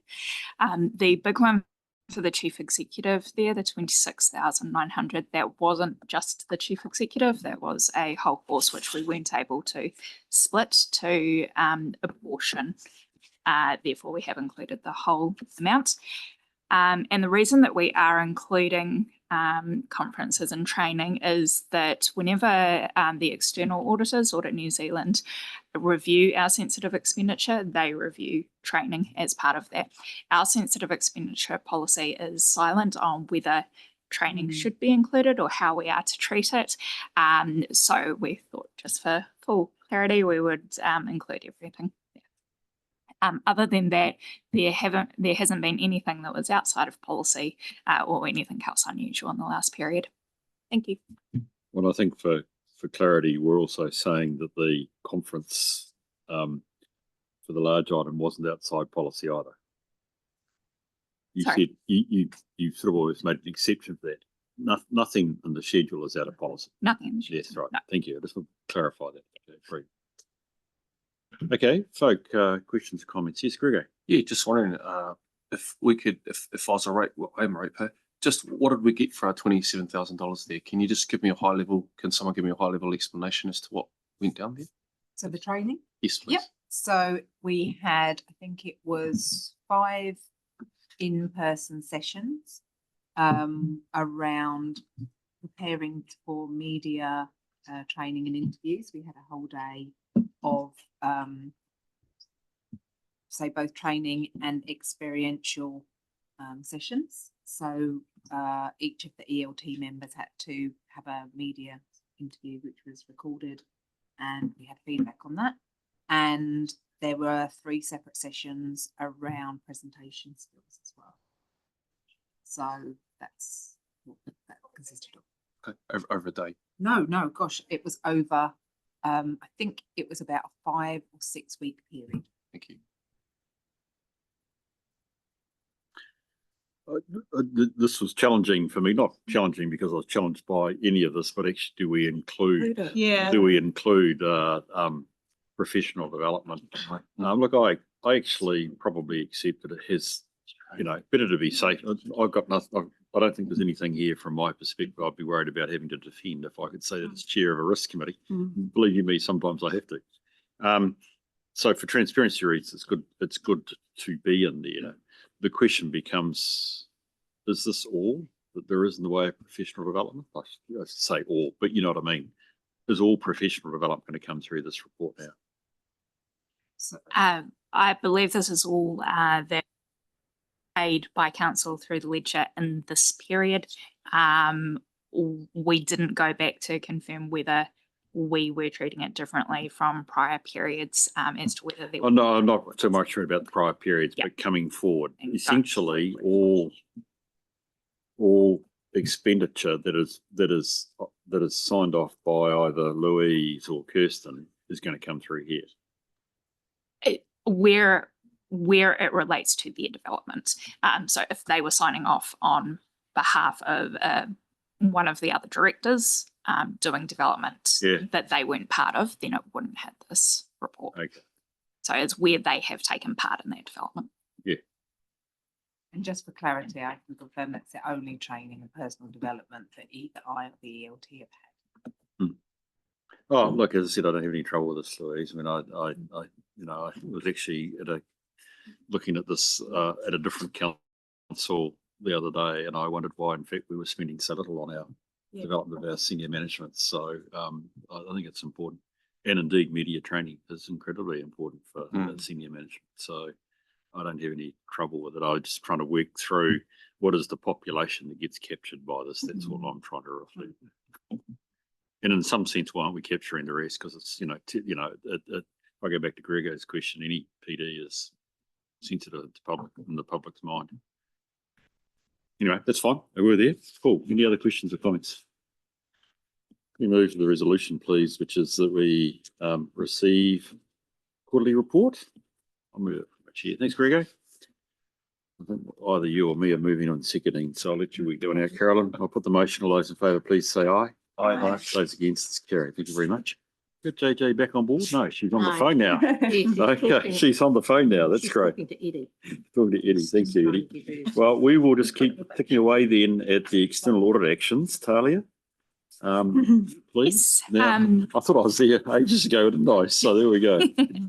Yes, so these are the actions that come out of our management reports from Audit New Zealand for the annual report that they review each year. Although we have finished the audit for the 2024 annual report, we don't yet have our management letter. That will come to this committee when we do receive it, and we will then update the schedule with the new actions that have come out of it. But I thought it was still worthwhile updating on the actions that we do have. We've got one more that's been completed in the last quarter. There's another couple on the list that are due to be completed by the end of this calendar year, particularly in regards to the conflict of interest register, which has now been presented to council leaders. So that is well on its way to completion.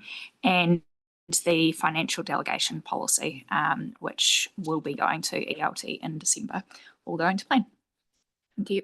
Thanks, Talia. Appreciate that. Got questions, comments? Obviously, key thing is for Karen to get to this and tick those off and complete it. Thank you, through the chair. Just the first item on the schedule seems to be like Groundhog Day. We've had on here for a while, and just can you remind me? So obviously, we had resolved the historical issues that were identified. Can you just remind me what the new issues were, so that we're still dealing with this? And the latest issue they found was that the time that one of the documents was entered into the system was a minute apart from when it was resolved, which led them to question how that can be. Right. They then discovered that some items aren't entered exactly when the call comes in, which is a training issue that we have probably already covered off, I imagine, with the staff involved. Right, okay, thank you.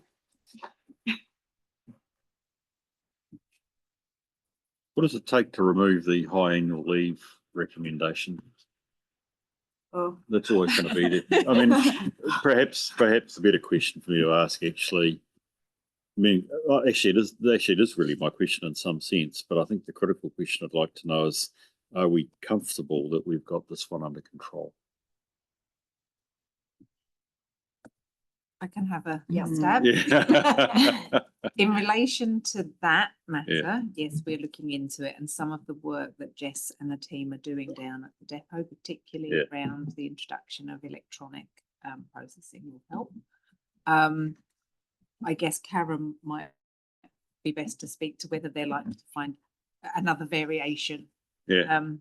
Next time. Yeah, well, I mean, or just, I was thinking if we've got a recommendation, we've focused on it, but, at what level do you suddenly not have an annual leave problem?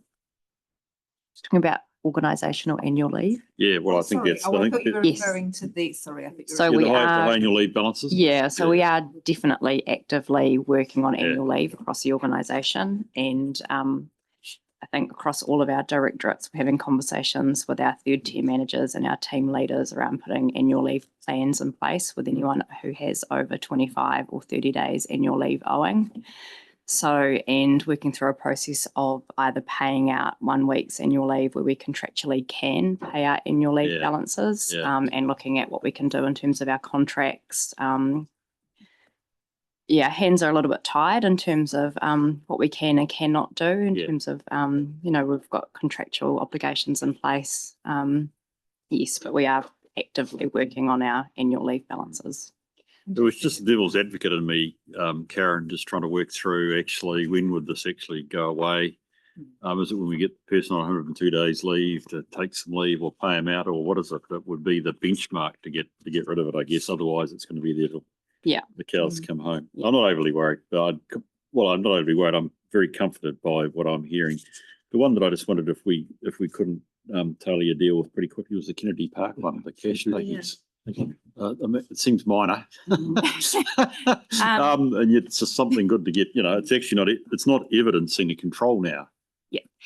So this was part of a bigger process that we did change previously from audit recommendations. So they've always had a wee tally up that they did at the end of the day to ensure that everything was received as expected.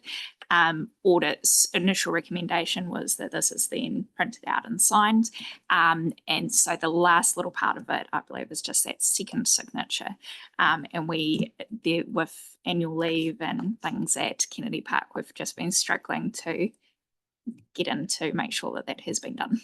Oh, well, thank you for that honesty. I really think it just should go away. I mean, not as the recommendation is right, but you're going to always have people away on leave. So you've got to have a system when somebody is, the normal person's not there. So I'd be keen to see it. Well, we're going into a busy, well, it's probably busy already, but we're going to a busy period. It'd be just nice to know that we got the cash takings tightened down.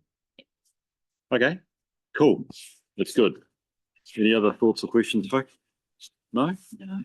Right, let's go to the recommendations, which we received the report. With our appreciation, by the way, Talia, a tough one to keep going on. Okay, I'll move that. Second. Sally, thank you. Put the motion. All those in favour, please say aye. Aye. Those against, it's carried. Brilliant. We got JJ back, have we? Yes, JJ's. JJ, you okay, are you? I think so. Can you hear me? Oh, we can hear you. I'm not broken. All right. Good morning, everybody. How are you? Good. Right, sorry, JJ. I was getting directions how to drive the meeting going forward. Sorry about that. JJ, we're up to the policy review process. So in your hands, please. Thank you. Right. So it's pretty easy, really. As you can see, just from the last meeting, we've done 20 more policies. So I still do need to publish about 8 of them. So getting there. And with the policies that we had coming up for the next meeting, we've actually sort of pretty much sorted those as well. So Rachel and I have been through the body worn camera policy. So she's happy with that now to be published. The risk management policy, Dave and I had a phone call the other day. I've just got to change a couple little things in that. But that's ready to be published. Also got the service request policy. So we have decided to keep this policy as separate from the complaints policy. Rachel would like that kept totally separate. All right. So I will be publishing that as the service request policy. All right. Is there anything else that anyone wants to know? Just regarding the policies? I do, but it's just out of scope, so I'll take it offline. It's no problem. Yeah. Is the financial delegations policy update, an update of the financial of the policy around delegations, or is it an update of the delegations, which is a much bigger issue, or is it both? It is both. It is both. Yeah. So we've started from scratch, basically. Right. We didn't have a wholly comprehensive policy previously. So we've started from scratch with that.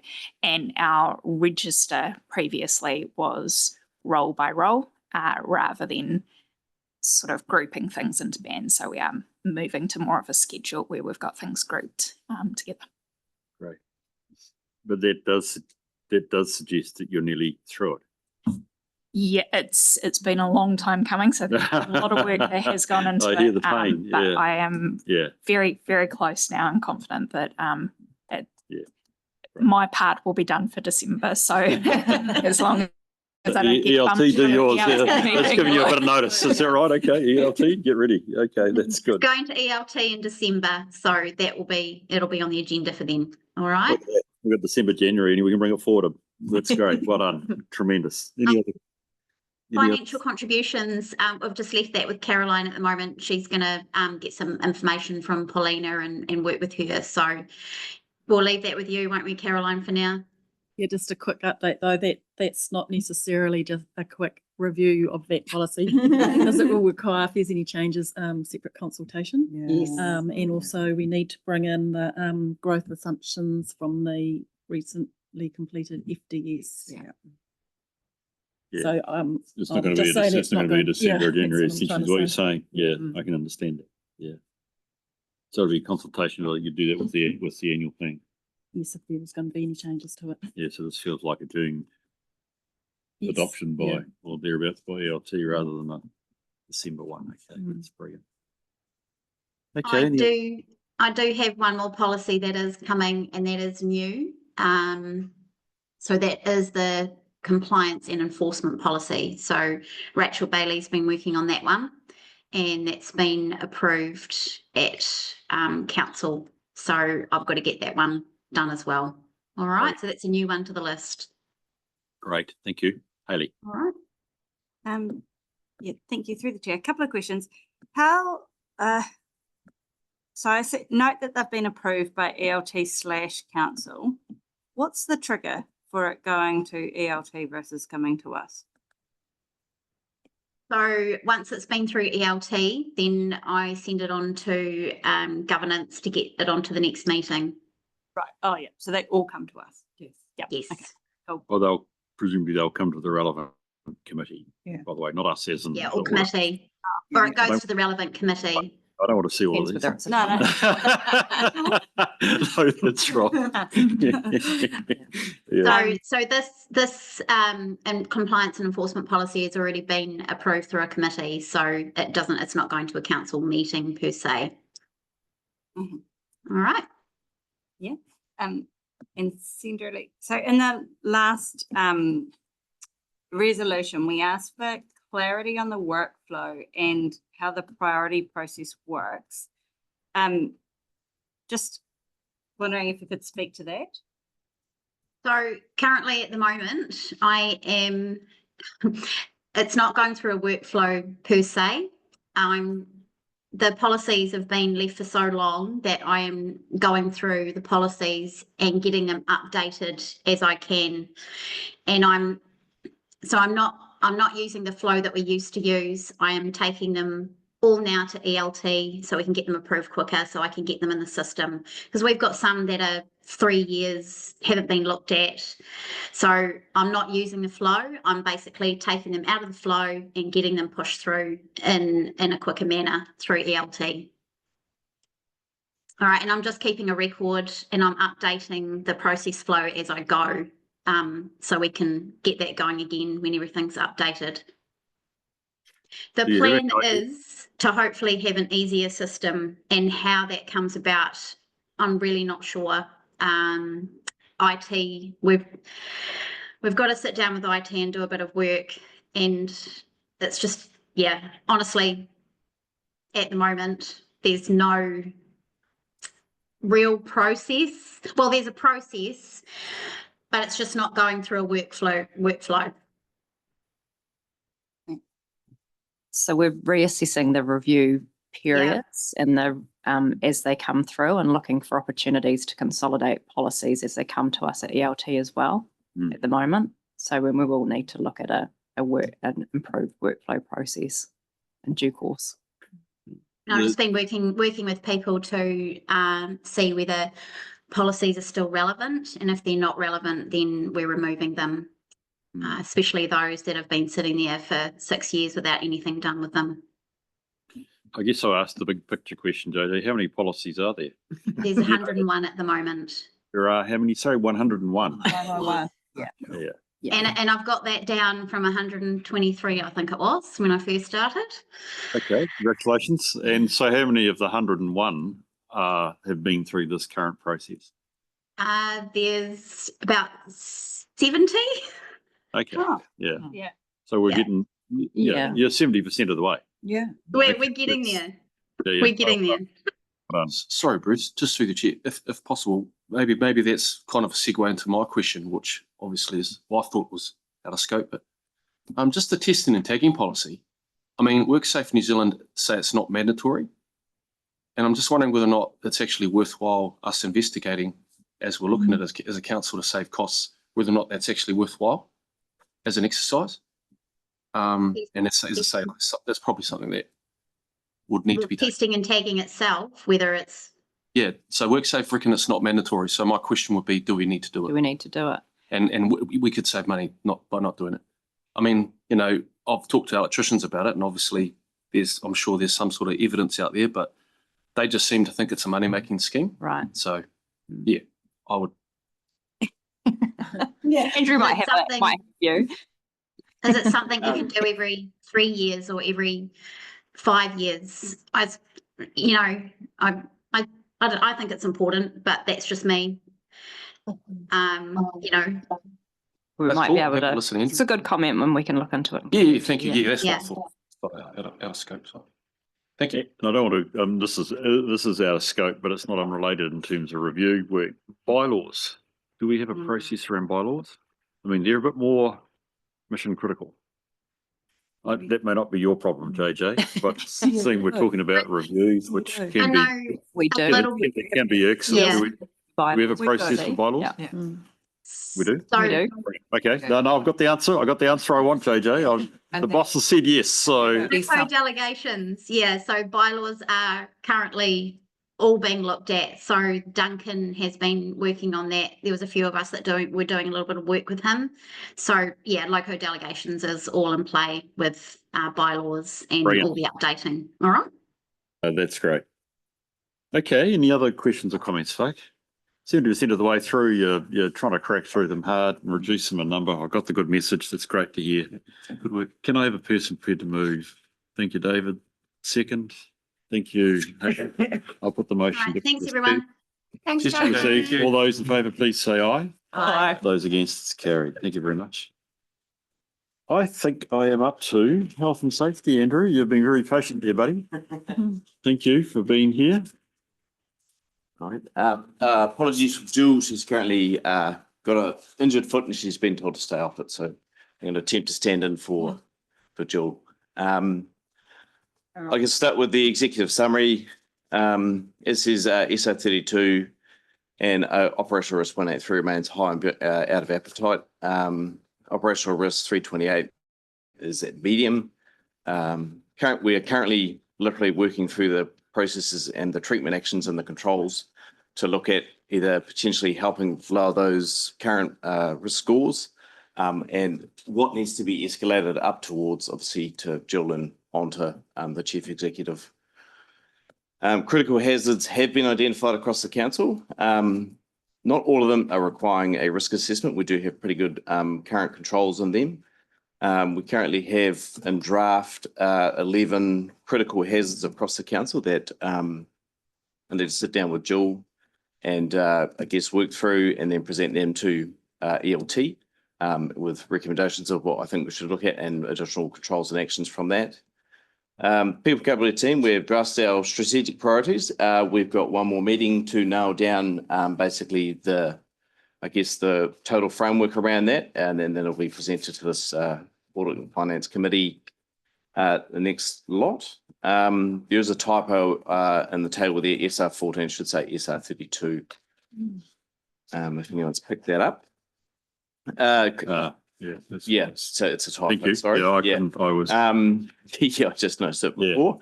Critical emerging risks. Unfortunately, there hasn't been any movement on this since the last meeting, due simply to resourcing, and PNC recently went through a restructure. So the health and safety team moved towards a basically reactive process just purely because we were down on numbers. But we're very aware we need to look at this and get this into the risk register. Building materials, which relates to the asbestos fund that is in, and as Dave touched on, we've done a lot of work around that hazard. We are really, really close. We just missed out for the lead committee to get endorsement for the overarching procedure for asbestos across the council. We've done all the training is up to date. We do in-house training for asbestos awareness, and what NCC staff members are allowed to work with, and what the threshold is to go to external contractors, and what they require as well. We're using a GIS map, GIS map I think it's called, storage tool, so you'll be able to get a login, highlight on the building, and it'll tell you all the asbestos related risks with that building for the contractors. Pools, facilities and windows obviously being put in, and there's a few still high, medium within here because of the natural operations of pools. Strategic process, we're about 75% through the system improvement. The policies was a while ago adopted by ELT. ELT Leadership Charter, I'm not 100% sure where that's at because I'm just day 5 into my new position of Health and Safety Manager. So signed, I remember. has it been signed? Sorry, okay, yeah, it's been signed, there you go. Our centralisation of health safety data documentation is complete. We were the first department into one workspace for all, and we've done our structure to align with, in the future, ISO 4501 basically. And I upgraded my safety reporting system is complete and well underway. Also, the performance indicators for health and safety, our KPIs, I've got them in draft, which I need to present to Jill. It's late November there, but I think I'm going to miss that now, but I wrote that comment. It was 2 weeks ago. Same with our critical hazard management. I touched on it before. I've got 11 that I need to present to discuss with Jill and then go from there. Leadership commitment. Excuse me. We haven't, it's still personal development for our leadership team. We're still looking at what that looks like and how that works into the PNC framework, and also what the ELT strategic framework looks to fit into that as well. Learning and development, health and safety. Our onboarding is, we could probably actually move that up past 70% now. We do locked in hopefully inductions, I think it's every 3 months with a health and safety component in there. And outside of that, we have standing health and safety inductions each week on a certain day for certain directorates that require it. And we also use the starters and leavers list to pick up and talk to the appropriate team leaders, managers to get them on health and safety induction. Communication, we again, a fallout of not having enough resources. We haven't quite got there to communication. We have a bit of a plan, but at the moment it's still at 50%. We know what we want to do, but we haven't been able to implement it. And engagement, positive there, 100%. We have regular health and safety committees between 6 to 8 weeks for the directorates, and the lead meets quarterly now. We changed the lead structure of how we do the meeting, and it's working quite well. Gives the senior leaders time to read the committee minutes from the several committees that are there. And then we bring any sort of large pieces like the asbestos management to the lead for endorsement to the wider business and implement. Audit and risk insurance, that audit is, I'm not really 100% sure where that's at yet. It's still at 25%. Lag reporting compared to last year is pretty steady. I guess the good one is the lead reporting is that's slightly up. Safety observations, meetings are slightly down, and trainings gone up quite a bit there because we're quite focused on getting compliance training across the organisation and picking up areas of the business that, for instance, project managers that might not necessarily carry out confined space, but we'll put them on confined space training so they're aware of what's required through the standard practice to carry out work and have confined spaces. We've had 2 internal investigations for significant near miss. One was a water bottle was used to store chemical in. It's unfortunate, and also potential exposure to high hydrogen sulfide through an undiagnosed extraction fan fault at the wastewater treatment plant. The positive is we've had 0 contractor events and no notifiable works to WorkSafe. Workplace wellbeing, we did a mental health awareness week, which we also incorporated with the staff's whānau to join in. It was a whole bunch of like questionnaires, fun games that they could take to their family members and help, I guess, promote family cohesion and you know, we all get tired and grumpy, but to try and give some tools to everybody to be able to sort of engage their family and talk about what they do. We still have OCP and Umbrella underpinning OCP for our mental health initiatives. Also, we've used Mates for Life just recently to help our library teams who have been working. Unfortunately, some of the members of the public, particularly for unknown reasons in October, seem to get quite aggressive with our staff. So we've had several sessions with Mates for Life to help give our staff some coping mechanisms to understand what's a trigger for them, and after the event to talk to each other and look out for the signs of their workmates. And also we have them coming into Anne's team to do some work with the front-facing staff there too. Yeah, it's Great, thanks, Andrew. Yeah, appreciate that. Always important. I do have questions for Andrew, please. Yes, Harry. Your Honour, through the chair. Thanks.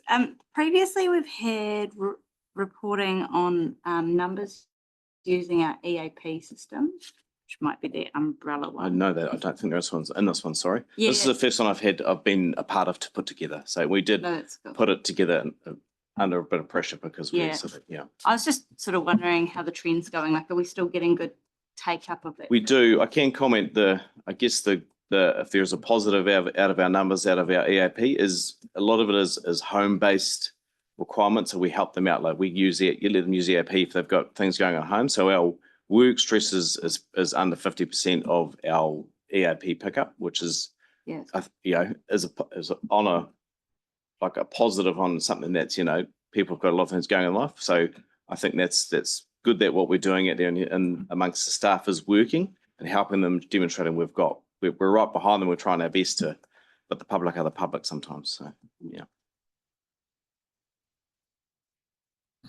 Questions, Rick? Thank you, Harry. It's an amazing performance of 0 contractor. Yeah. Pretty happy. I don't know. Perhaps in the sense I don't doubt it, but that's the case. It's phenomenal. Yeah, and appreciate. Let's say we know that we haven't moved the dial too much on the operational risk and strategic risk, and we're very conscious of that next year to get that work underway, because we need to demonstrate to this committee that we're taking it seriously and we are working on it. I've updated some controls just recently because they were missing, but ones that will help move the dial more. We're going to be working with Jill to ensure that this starts moving and we're demonstrating it. So the safety observations are internal, not of contractors? No, just internal. We generally put this, if a contractor does one for us, we put it under as an event. So it'll be an incident. I think a good one that's there, which I missed, was the near miss reporting has gone from 38 to 53, which is actually, it should be in the lead reporting. That's really good. We've had a sort of significant uptake due to basically the campaign of health and safety. We've worked on the My Safety tools to make it simpler for the staff to use. Yeah, it's been a lot of work in the background. So yeah. Thanks, mate. Appreciate that. Cool. Seems like we've got any more questions now. Just Haley. Yes, Haley. Just wondering how the depot I'm assuming is included in all this, and I've just lost the word. The Alliance. Alliance. How does that fit into our reporting? There's the, Not included. no, they're not included because I guess they're a tenant, I guess, I understand, of our site, so. Or they're not a tenant of our site just Oh, okay. yet, so they wouldn't Well- be, but they're sitting outside of our Yeah. reporting. They're a contractor for us, basically, Oh, essentially, so, yeah. because I was thinking they're not really a contractor. Or but they're in partnership with us, but they're Yeah. sitting outside of our. But I would imagine our staff report into the depot, into the alliance, would still be able to access our systems if they wanted to log an EMS.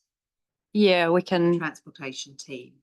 we can Oh, bring yeah. back some detail around how that works and what that, where their health and safety reporting is reporting into. Yeah. Yeah. We're a PCBU, so we still have a Mm. requirement there. Yeah, well, they will be Covered. on in our site from at the end of this month, in the depot yard and depot place. So And in I'm moving terms in of- soon. Yeah, health and safety reporting. So Russell and I sit on the oversight group with Downer, and we get health and safety reports through that. So maybe that's what.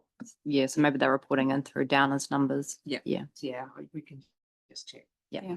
We do have a slight crossover, I guess, with if service crews come in for a footpath or something like that, it'll get logged in here, or if a member of public's skinned in there or something, and then we log the service request, and then what the alliance has done to repair, whatever that may look like, gets logged in. If it comes through in that sense, yeah. But that's, I guess it's more about our asset and they're fixing it for us, I guess. Okay, well, we can leave that as an action item, just to understand how that works. That would be great, thank you. Okay, could I move to the recommendation, which is we receive the health and safety report? Thank you, Andrew. Move on a second, please. Thank you, Sally. I'll second it. All those in favour, please say aye. Aye. Those against, it's carried. Thank you there, buddy. Appreciate that. Here we go to the recommendation to go into public excluded. We've got 3 items. I think they're all relevant to go into there. I'm comfortable with that. I'm going to move from the chair that we go into public. Yeah, good. Thanks, Grego. Is there any debate on that motion? There being none, I'll put the motion. All those in favour, please say aye. Aye. Those against, it's carried. Thank you. This is Thank you. Thank you. Looking at ourselves. You're the last person that's been waiting, so thank you for that. We'll get